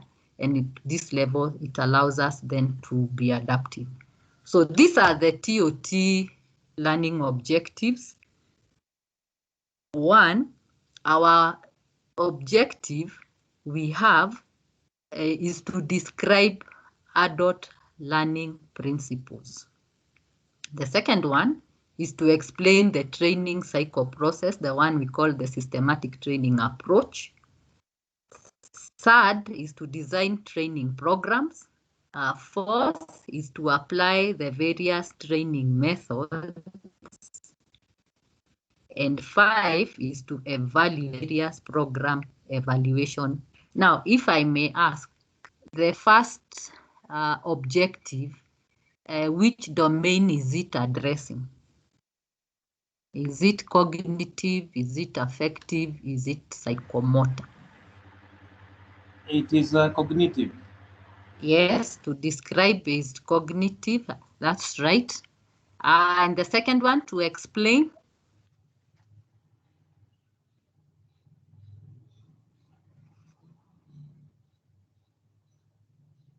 Somebody has chatted cognitive. Is that Victoria? Okay, that's right. The second one is cognitive, because we are still explaining it in terms of knowing the information. Now you are comprehending. Now you can explain it to us. The third one is addressing which domain? When we design. Psychomotor. Yes, psychomotor. The fourth one, when we apply. Psychomotor still. Psychomotor still. When we evaluate. Affective.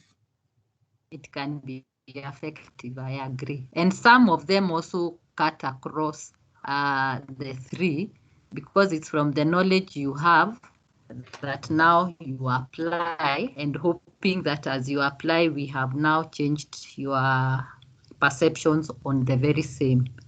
So kindly remember then, we have therefore within our learning objectives verbs. The verbs are describe, explain, design, apply, and evaluate. Evaluate. What's the noun in the first objective? The noun, adult. What? Adult is the noun. Adult. The qualifier? Learning. What's the qualifier? It's the learning principles. So kindly note that, learning or learning principles. Kindly note that in every objective, we have a verb, we have a noun, and we have the qualifier. And one of the challenges you find, if your objective is behaving like it is a long or two sentences, then you need to improve it, because the objective must be a specific action statement. So that you don't say we are designing good training programs. We can maybe reduce the level of qualifying, maybe to the extent to which we are saying that whatever training programs we are giving or methods, they are good, or they are effective, or they are excellent. So therefore, what we need to identify is that your objective should not go beyond one statement. And it is advised that you should not have more than 6 objectives for a program. And if there are many, maybe for those of you with diploma programs, they can go to a maximum of 8. And they should be a minimum of 3. So it's between 3 and 6 ideal.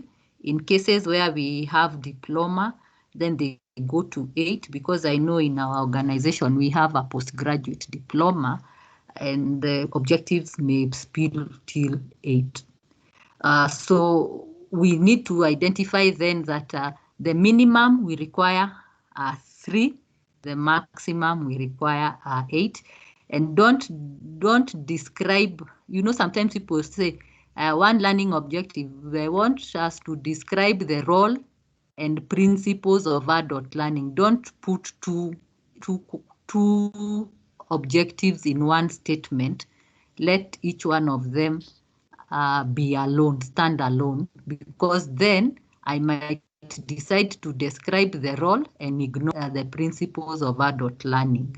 And that's why you find that you must therefore go through your program and identify what the program needs to entail. Note that again, it is within these broad objectives that inside there, every session gets to identify what are its own small session objectives, which feed to the larger learning objectives.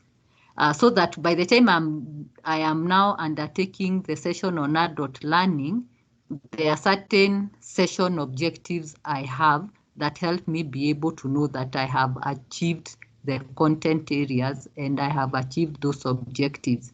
It is good to also note that if you have your learning objectives done well, the way we are saying SMART, if your objectives are SMART, it's very easy for you to evaluate your training by the end of that session, by the end of that program, because at the end of the day, remember, learning objectives is what you want the trainees to do or to achieve while they are in the training. So once they are out of our training, that's when we talk about learning outcomes. So our learning objectives are what we are seeing here. But from this program, our learning outcomes are different. What we want you to do while you are in this program is to be able to describe the principles. But once you go out of this program, you should not go and describe. You should go and, once you leave this program, you don't go and describe. What will you be doing with them? Someone. We apply. We can implement, we can apply or implement something we need. Once we have learned, go and do. So that once you also have gone through the training cycle, you will not be explaining it there, you will be using it. So the application part of that is what is required. And that's when you are able to now see that within the training, we talk about learning objectives. We have seen also in our curriculum, we also stipulate the learning outcomes. After you attend our certificate program, our trainee should be able to apply, go and do this. And that's the reason sometimes when we also take our students for attachment or internship, we are trying to see whether they are able to help us achieve our outcomes when they are in the work environment, so that by the time we are going to now supervise them, we are supervising them with the aim of ensuring that we are meeting our objectives as well as trying to evaluate using those outcomes. So ladies and gentlemen, the hardest part about objectives comes in terms of identifying which is the verb to use. And we want to say that we want to ensure that whenever we come up with a program, we move our learners from knowing to the level of doing, so that they are hands-on. And that's why we are finding that students who are going through vocational training tend to be more hands-on than maybe the universities, because of how the curriculum is geared. And this helps the learners be able to now grasp the concepts better, because by the time I'm doing something with the knowledge you gave me, it means that in between I have understood. So it's important for us to identify our learning objectives, make them SMART. Remember, they help us identify the training activities we are to do. So when we are describing the adult training learning principles, within the activities we are to do, we should be able to describe who that adult learner is. So the activities that we will be able to do should help us be able to describe that particular topic or content, because now we have come up with activities that will help us to describe. And I think we did enough of who an adult is, because the beauty about the person we are discussing, we are part of them. So kindly remember that these objectives help us to identify the methods that we will use, whereby when we are applying, we need to create activities that will help the learners apply to do, so that they also retain the 90% we said. And so that by the time they evaluating, also doing, they're also discussing, they're teaching others, and in this way, we are able to ensure that as much as we are sharing or imparting knowledge, a lot of that knowledge we hope that is retained by the learners.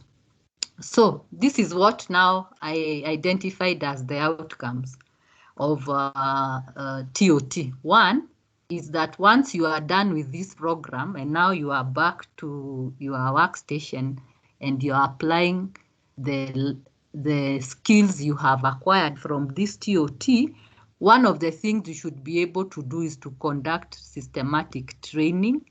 You should also be able to apply adult learning principles.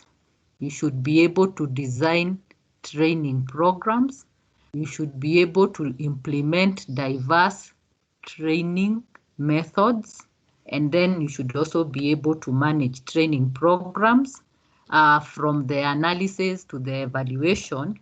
And those outcomes tend to capture everything we do within the program. So kindly remember that the outcomes are what we want to see the learner do after they have attended our training. So we will be evaluating the extent to which you are implementing all the things you have learned, but specifically we want that this become our guide so that we can be able to say, are our learners conducting the systematic training? Are they applying the adult learning principles? Are they designing the training programs in regards to the standards we set out? Are they implementing the diverse training methods that they'll be taken through?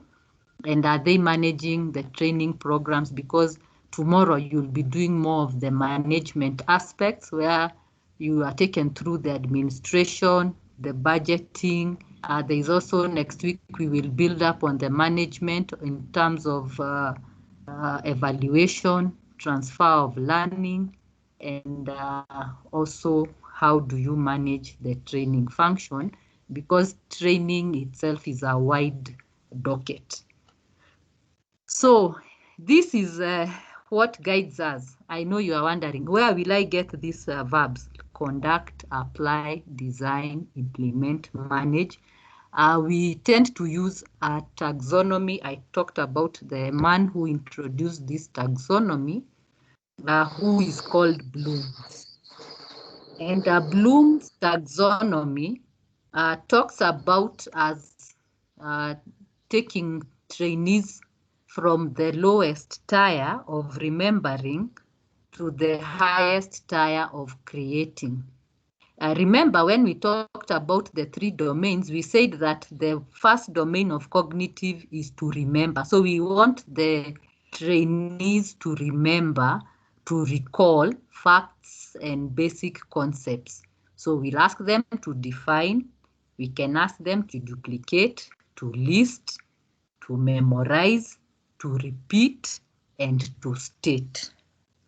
Again, we can allow the learners to move further upwards where they can now be able to explain the ideas or concepts, and this helps us to measure the level of their understanding. So we use the verbs like classify, describe, discuss, explain, identify, locate, recognize, report, select, and translate. And then the third one is now where they apply, how they use this information in new situations. So we'll use verbs like execute, implement, solve, use, demonstrate, interpret, operate, schedule, and sketch. And we are usually being challenged that we need to drive our trainees higher up this pyramid to the level where they can now create, where they design, they assemble, they construct, they conjecture, they develop, they formulate, they author, and investigate. What we are now addressing is that we want to move the learner not only from remembering, understanding, applying, but to the level when they can create. Because what we want them to do is come up with new concepts from the information they've learned. Remember, the role of training is to address gaps, to solve a problem, because even the programs we are offering in our vocational institutions are to solve problems that will be met by our learners. So what we need to do is think in terms of how then do we move them from cognitive to the level they can design, so that if they are to do a project, that project can show a level of assembling, designing from a level of authenticity, so that this is something that can be applied. So one of the things we will be able to do, and I'll do that, I will share with you this list of verbs. I have it here. I'll share this so that it is easier for you to move it, for you to use it in your assignment. And not only for your assignment, but from this day henceforth, you need to have this list of verbs where we are saying we start with knowledge, and just a replica of what we had in the pyramid, we move you from left to right, so that we move you from knowledge to the level of creating.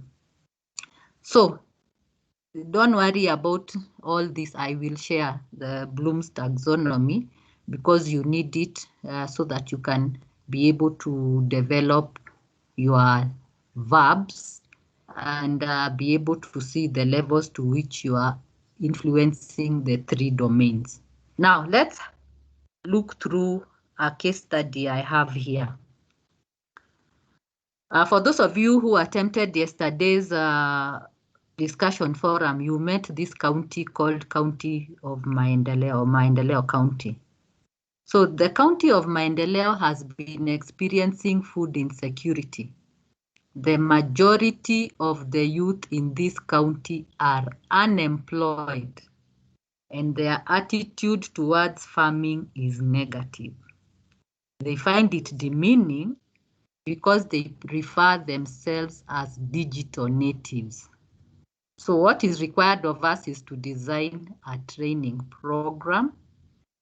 You will identify your program, its duration, and also say who is your target, whom are you targeting? Maybe give us a few characteristics of your learners. Identify 3 training objectives of your program and outline 3 outcomes that will assist in evaluation of the program. So this is a county that is experiencing food insecurity because majority of the youth here have a very good opportunity. They are unemployed.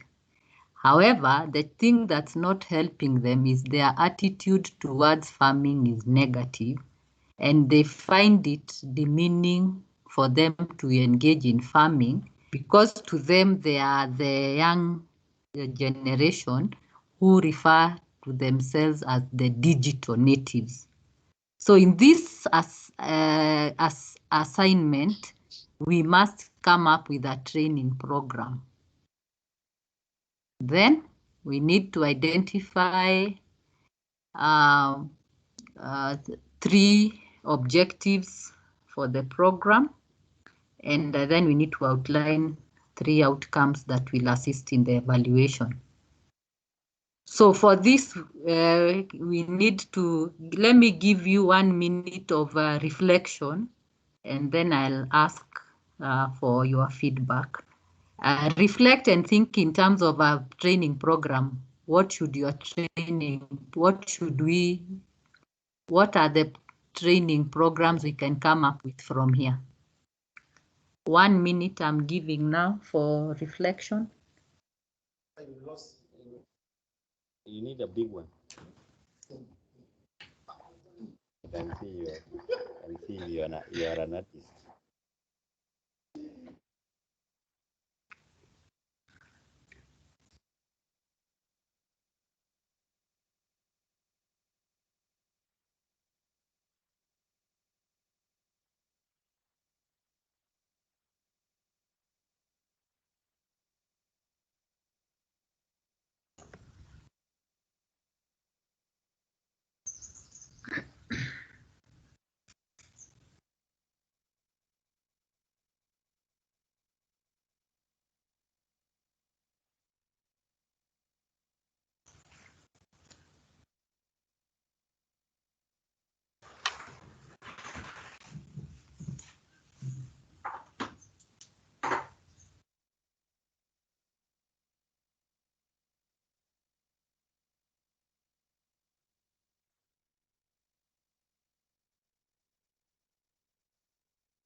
So members, have we thought of the programs?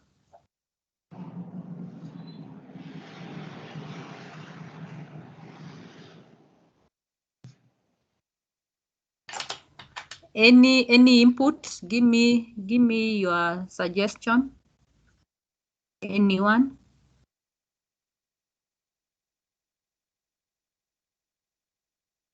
What program comes to mind? May I go first? Yes. From the case study, I am seeing that these youths are unemployed. Yes. And the county itself is experiencing food insecurity. Yes. So what automatically came to my mind was I would develop or design some kind of agribusiness training for them. Okay, I like that, agribusiness training. Yes. What Another one? They say kilimo biashara. Oh, Yes. I like that, kilimo biashara. That's a good training. Someone else? Okay, I have this suggestion. This is Dorcas. I would suggest a training to them. Maybe if the area is has a conducive environment for beekeeping, I would suggest maybe a training on beekeeping, honey production, such kind of things. Okay. I like the thinking in the room. Another one, the third one. Hello. May I go next? Hello. Hello. Is that Peter? Yes, yes. Yes. I'm thinking that we can offer a training on life skills or livelihood. Livelihoods, okay. Yes. Dorcas, you wanted to share? Yes, Paris wants to share. Oh, Paris, yes. Yeah, I had selected. Hello? But yes, now I think I'll be more specific. Now that these youth, they are not interested with hard work, yes, because they are digital. So to go for value addition.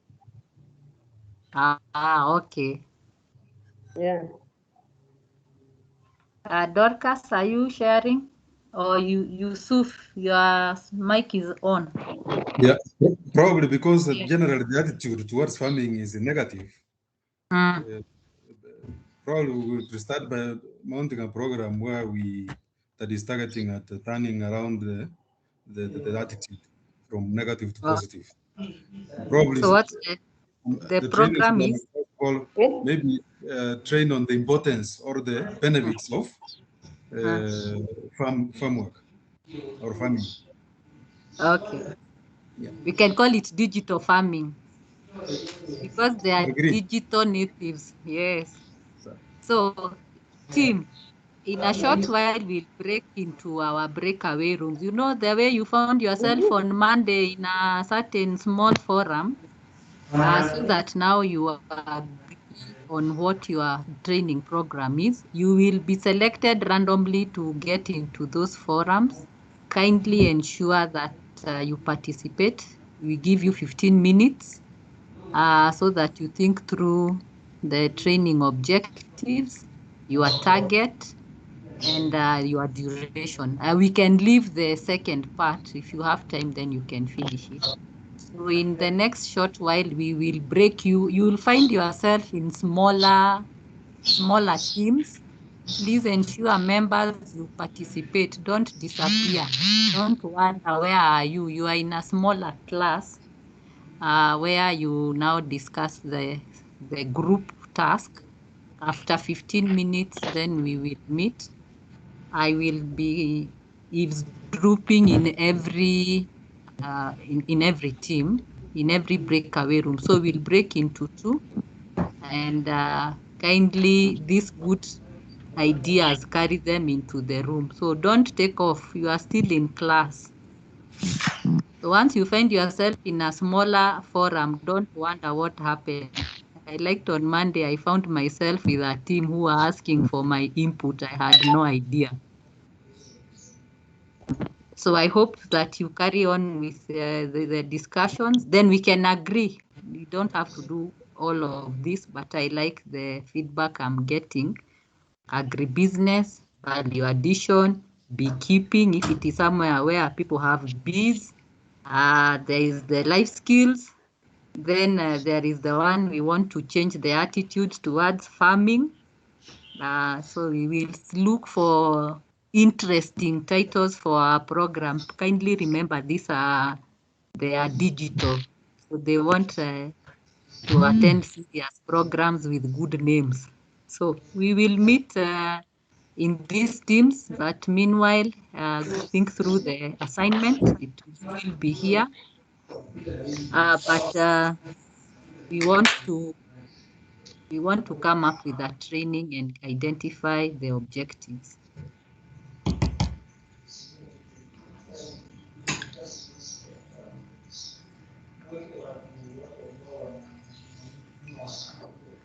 So I'm waiting for us to be put in the breakaway rooms.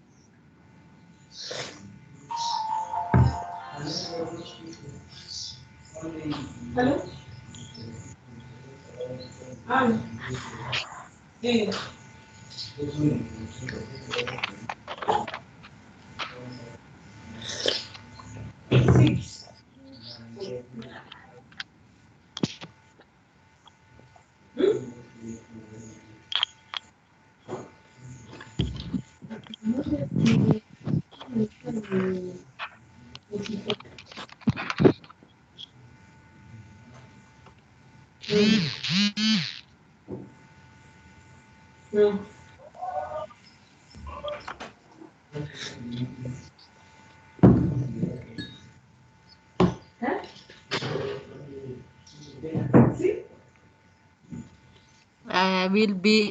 You'll just find yourself in the breakaway room. I'm sure they'll be ready shortly in the next maybe 2 minutes.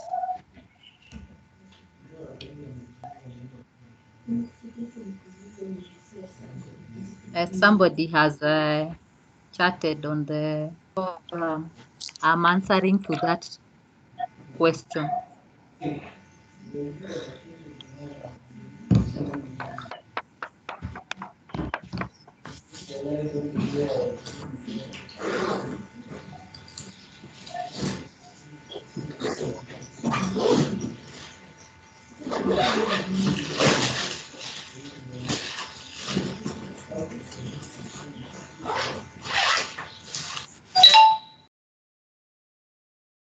Well,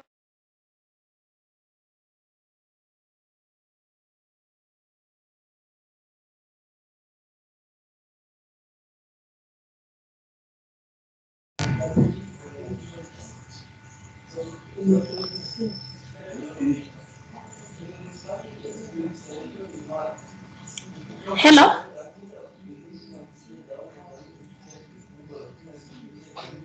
This is room 1. Dorcas. I don't know. The other person tuko naye ni nani? Peter. Kindly unmute so that we can discuss.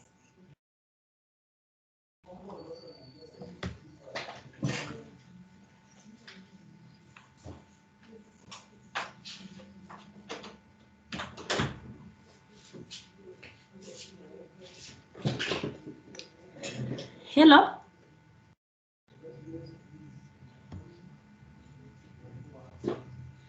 Hello?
Describe marketing strategies for processed milk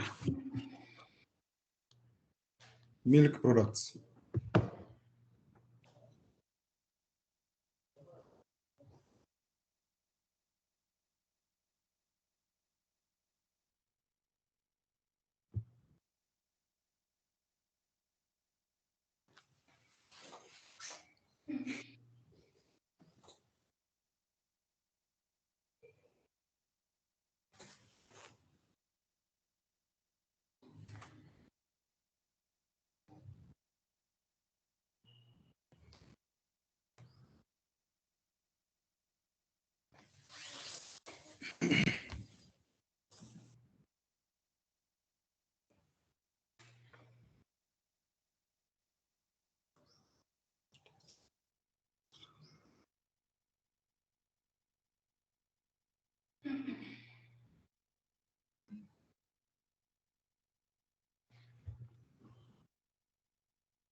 Are we all back?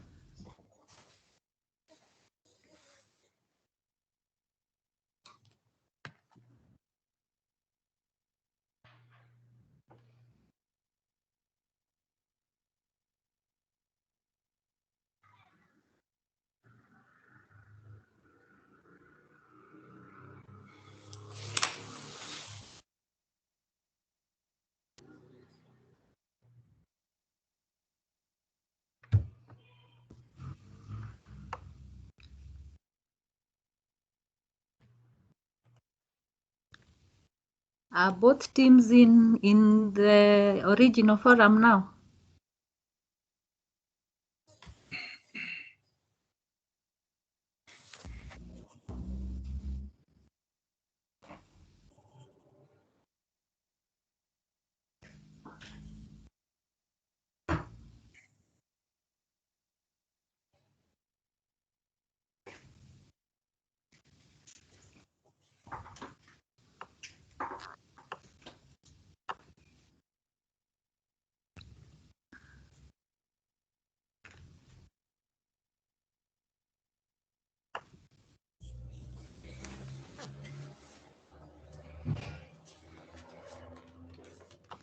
Okay, if you are back, then we need to share in plenary. One team should go first. Nelly, and I have seen your chats. We are back to class from your breakaway rooms.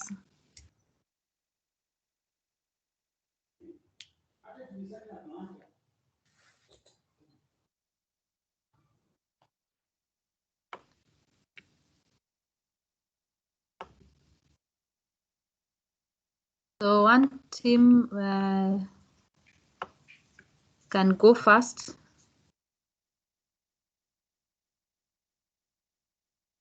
Evans, your team is ready.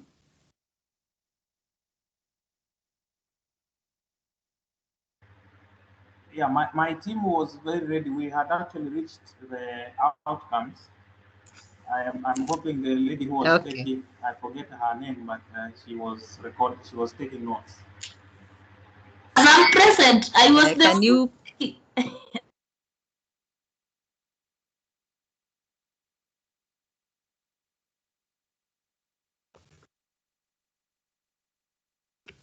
Dorcas, are you the one who was the secretary of the team?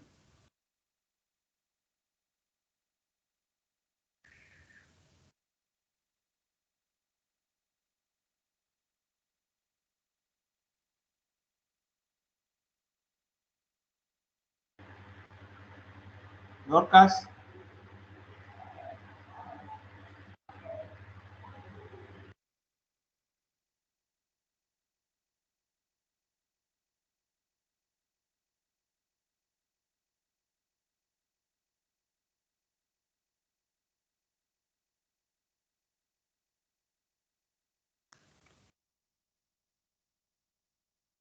Dorcas seems to have a technical problem as she rejoins. The other team, is your secretary ready to share in plenary?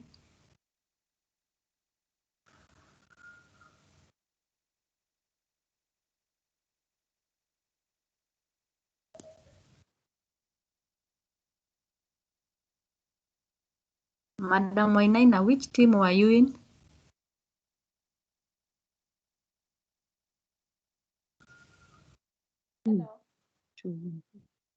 Mercy, which was your team? It was team 2 and our secretary was Nelly. I don't know where she is. We need Nelly. Are you in? Yes. Nelly. Are you putting hello? You need to be more audible, Nelly. Hello. Yes, This Nelly. yes. Okay. Hope you are getting me well. So our training topic was training on packaging and branding of milk products. The objectives were to describe the benefits of packaging and branding of milk products. Objective 2 was to explain on different milk marketing strategies. Then objective 3 was to explain the stages in milk processing. So that's where we had reached. And then I found myself out of the room. Hello, maybe. Madam Nelly, repeat your objectives again. Okay, one of the first objective was to describe on the benefits of packaging and branding of milk products. Are you getting?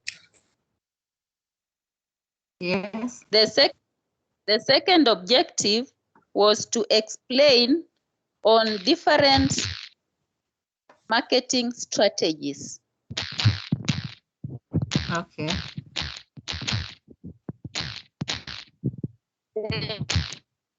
The third objective was to explain the stages in milk processing. Hello? Hello? Explain the steps in milk processing. Stages. Oh, the stages, okay. Yes. Then you found yourself in class, away from the breakaway room. Sure. That's the beauty of this technology. It has no warning. Sure. No problem. That's it. That's okay. Okay. The other team, Dorcas, are you on? Okay, Dorcas.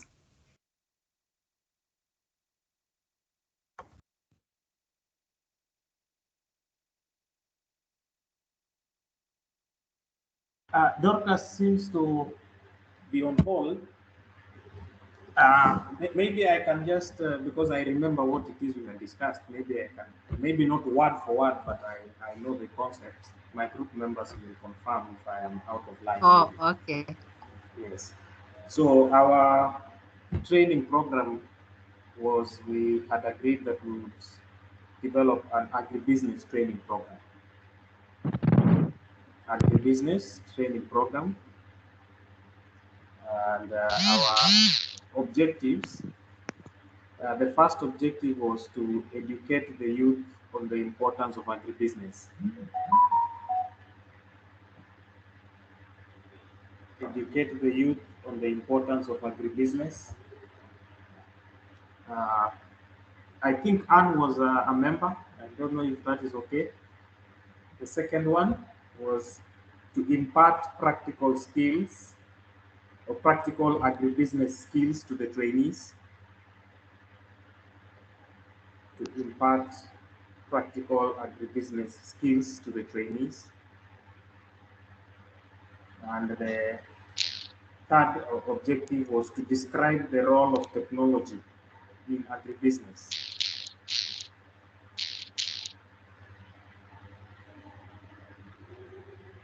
I don't know if you can hear me loud and clear. Repeat your objectives again. Objective 1, to educate the youth on the importance of agribusiness. Objective 1, to educate the youth on the importance of agribusiness.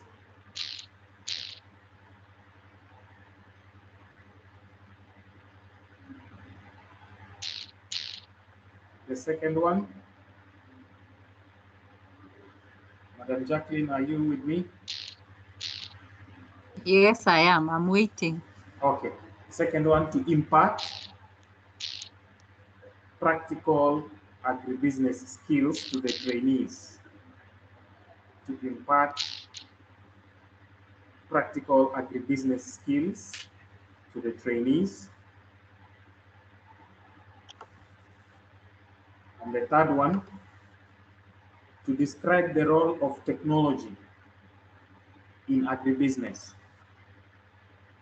To describe the role of technology in agribusiness. Okay. We had gone to the extent of developing some 2 learning outcomes before we found ourselves back in class here.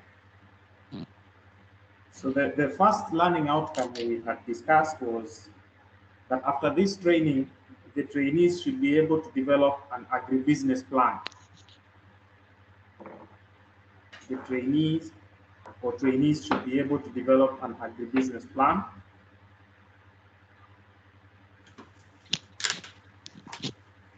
And then the second one was that the trainees will be able to start an agribusiness initiative. The trainees will be able to start an agribusiness initiative. That is as far as we had gone. Thank you. Okay, thank you for your feedback.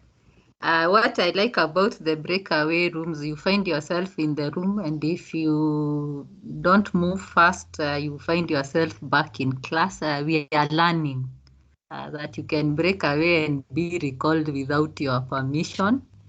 Team 1, I got your training is on packaging and branding of milk, and your objectives are as follows. You will describe the benefits of packaging milk products. You will explain the different marketing strategies, and you will also explain the stages in milk processing. If I ask this team, who define to me your target? Who is this your youth? Give me a few characteristics of that you are to address you are targeting. So, hello. Yes. We were targeting youth who are unemployed. Those who are not, who don't have jobs. Okay. And those who like farming. That's they why like we farming. chose, don't like farming. That's why we chose value addition. Okay, Thuku wants to add something. Yes, you are also targeting those youth who have the skills, especially the sales and marketing skills, and they are not employed, so that they can take that opportunity to practice their skills in sales and marketing of the products. Okay. And I like your team. The assumption is, or in our case, is that these youths are people who are within a milk production area. That is what I'm seeing. So that whatever we are going to train them on is something familiar. I now am understanding many things. I'm also learning. So what happened to this team? You ran out of time because you found yourself back, but I am sure given an opportunity, you could have done the outcomes. Now, one of the things I have seen in your learning objectives is that one, you have been able to describe the benefits of milk production, because the training we are giving is on packaging and branding of milk products. We are describing the benefits of the milk products. We then explain to them the different marketing strategies. Then again, we will be able to explain to them the stages in the milking process. This team, one of the additions or corrections I will make is in your third objective. Rather than repeat the word explain, we can maybe discuss the stages or use another verb. But I like that you are by the way. How long is your program? It's how many? What's the duration? This team, Tuku's team, Nelly's team, duration of your program? 1 week time. Oh, 1 week training. 5 days, okay. 5 working days. 5 working days. Okay, I agree. Your objectives may look they couldn't be a long-term training. That's okay. So the only thing we need to ensure is that once you take them through the benefits, explain to them the strategies, one of the things you need to do maybe is think in terms of, now that they have gotten the strategies of marketing, how can they apply like a hands-on, and maybe in the interest of time that was not possible. Then I want to talk about the other team that's their program is on agribusiness, and your program is, the duration is how many days or weeks? This 1 week. Team for 1 week. Yes. Okay, a 1 week program on agribusiness. And one of your learning objective is to educate the youth on the importance of agribusiness. The second one is to impart practical agribusiness skills to trainees. And the third one is to describe the role of technology in agribusiness. And then your outcomes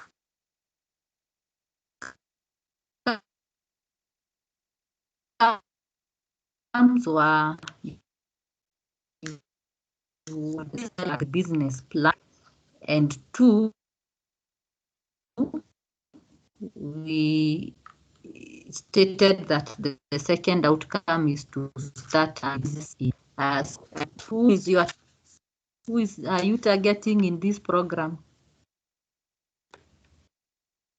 The characteristics of our target group is that persons in terms of age, persons aged between 18 to 30. Okay. And then unemployed. And then we looked at it in terms of Form 4 leavers and above. Okay. Okay, yes. Form 4 and above. Okay, now I want to address your objectives. The first one, you said your objective is to educate the youth. We need to get another verb that will define the level of that education, and maybe we can be able to describe the importance of agribusiness. So we remove the word educate. And then the second one, we want to impart practical agribusiness skills. We can substitute the word impart with another verb, because the challenge is you cannot measure impart. So that's why I am substituting impart. So in this case, we can be able to maybe you can identify practical agribusiness skills, or once we identify, we can apply. I don't know how you structure your program. And the third one, we described the role of technology in agribusiness. And I like that you remembered that these are digital natives. Now, your outcomes are good because at the end of the day, we want them to come up with an agribusiness plan. And we hope that one of the outcomes that comes from that plan is that they can come up with a startup of an agribusiness initiative. So the two teams, you have done well. In the interest of the resources at hand, and I knew realistically you may not finish the whole assignment with the time provided, but you have done the bulk of the assignment. At least now we can be able to think through and see that at the end of the day, one of the things that we are guided by in terms of coming up with a training program is that we are able to ensure that we are addressing a gap. And can I say one of the reasons why the vocational training institutions are there is to resolve or solve problems that we have, and especially the ones that relate to what I have articulated in that case in terms of unemployment, yet they have opportunities that they cannot be able to appreciate or think through. And what I'm saying is that we need to think in terms of then how can we come up with programs that will help us to become more sensitive to the needs of our community, identify the objectives, the outcomes, and ultimately help us to move towards achieving our objectives. So one of the things, therefore, we have been able to see following that assignment we've done is for us to be able to identify how to come up with the specific objectives. One of the things that guides us is to ensure that we can be able to ask ourselves the following questions. What am I going to do? Why is this important for me to do it? Who is going to do what? So this helps us as we think in terms of the objectives. So if we are describing those marketing skills, if we are describing how technology helps, what do we need to do? Who will be involved? Who else? Will we require somebody from ICT? And when do I want this assignment or activity completed? And how am I going to achieve this objective? These are certain specific questions we ask ourselves when we are talking about how to come up with objectives, and I like that we have thought through them. So points to note when you are developing objectives, it is important to ask what exactly are we going to do with what we have or for whom the program is targeting. So that then from there, those objectives that are talking about coming up with stages of the milking process or coming up with ways in how to use agribusiness skills, that is what we need to identify. What strategies are we going to use to achieve those targets? Is it clear for those who will be involved in this training so that we can be able to manage the activities? Is it clear where this training is going to happen? If it is in the processing of the milk, are we going to do it practically? And do we know what needs to happen while we are within the sessions so that we can be able to ensure that the outcome is clear? So those are the points that we need to note when we are coming up with the objectives, and you can be able to see that at the end of the day, is this objective able to lead to the desired results? one of the things I didn't talk about is that we didn't identify maybe the program goal, but you'll be able to see that your goal is going to be achieved by the objectives you come up with.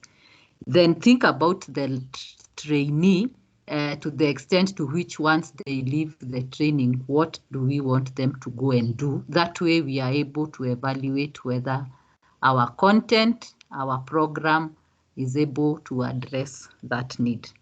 So as a parting shot, Steve Covey said that we need to begin with the end in mind.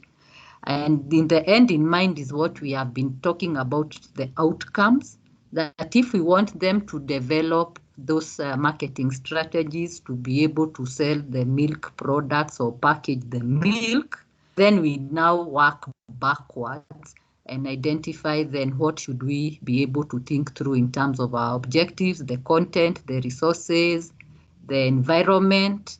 And I want to say that one of the things we need to remember is that ultimately all the training is supposed to improve performance, whether at an individual level, organizational level, or at community level. That is the reason why we are having our trainings being done, because we want to think about our trainee as this successful graduate from a training that we have done and imparted the knowledge, the skills, and the attitudes. And so we are thinking in terms of what do we want them to have. Remember when we were talking about the training needs assessment, we talked about where we are at and where we want to be tomorrow and in future. So we need to think about the tomorrow and the future. And I want to say that some of these case studies that we are discussing and identifying are real issues that we need to address.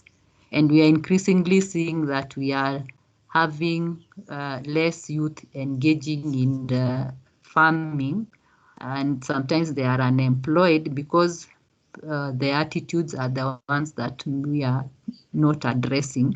And yet we have seen that those who are engaging in farming, some have become very successful in the very venture that sometimes they overlooked. So ladies and gentlemen, we have been able to do enough for today. Since we started this discussion at 9, we have been able to design the programs. We have been able to set training objectives to the level now we can differentiate the objectives and the outcomes. And so with this, then I want to say that we are able now to go and apply the very skills we've learned this morning to our respective organizations, and so that we can be able to say that now we are able now to differentiate between what we are able to apply and how we've been able to apply. So we want to begin with the end in mind, and I am already seeing that we need to ensure that we do our assignments that are pending. I know you are adult learners, multiple responsibilities. Some of you are having this webinar in your workplace. I'm sure your class may be in maybe an hour's time. So I want to end the discussion here. Thank you so much for your participation, your time. I'm still following up on your participation on the forum, so that we don't get to tomorrow when we have too much backlog. I have already posted the discussion questions, so when you create your time, avail yourself and move. Madam Anjoroge, I hope your challenge has been addressed. If not, keep talking to us on the WhatsApp. I will share the Bloom's taxonomy with you on the WhatsApp or also on your email so that you have both, just in case your phone may not have the app. Madam Mutua, you want to? Yes, I was asking if you can send the assignment. Can you send the assignment on WhatsApp? You can do and forward to the same place, because some of us have not been able to connect to the portal. The unfortunate thing, Madam Mutua, they must be done on the portal because we must ensure that you are engaging with the portal. It has to be done there. Because even if you do on WhatsApp, you will not transit. Yes.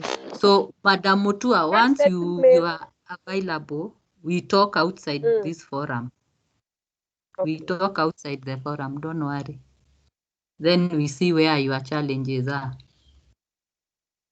Anyone else with the same challenge with as Madam Mutua?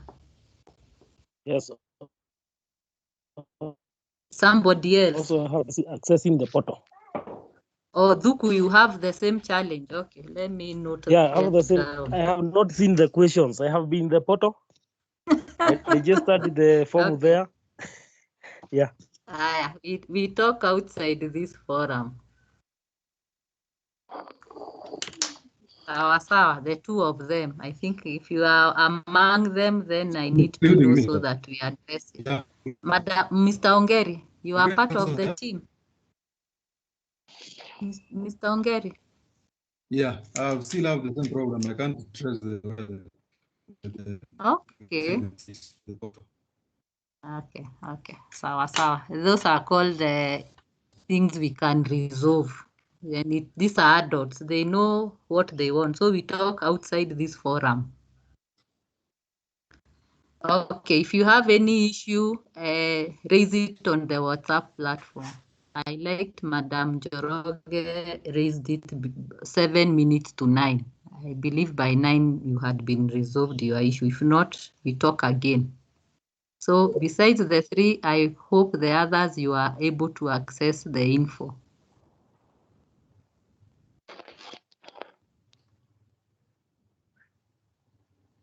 Okay.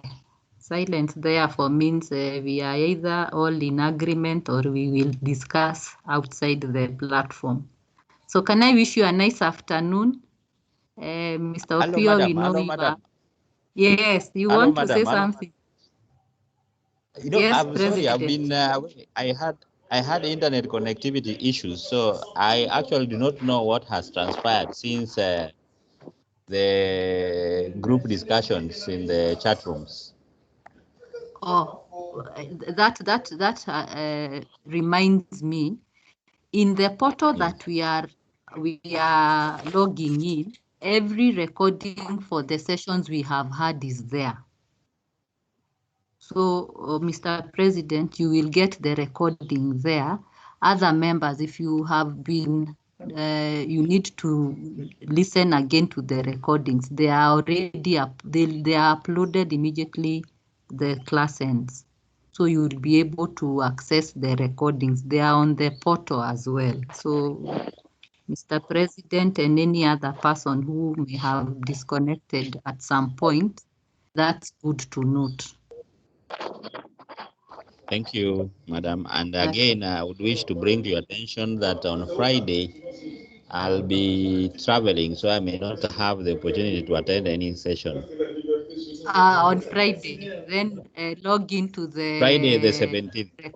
The 17th. Okay, Yes, we'll work the with final. you.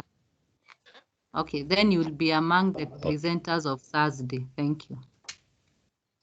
Okay, sure, thank you. That's in order. Okay. You know, when Madam Mercy's microphone goes off, she wants to close the session. So any other issues before she says her remarks and praise? We are good. Evans, are you fine? I am fine. Madam Mutua, are we okay? Are you okay? Just one thing, madam, before I forget. Yes. I realized that once you done with the assessments and the discussion forum, for day 1, when you check your progress, it indicates 5/5. For day 2, I did manage to do everything, but still indicating 4/5. What could be the problem? I'll check that out, President. I don't know. I'll check. Okay, fine. Thanks. That's a good observation. I'll talk to you outside the forum, no problem. I think with that, then let's allow Madam Mercy to close with a word of prayer.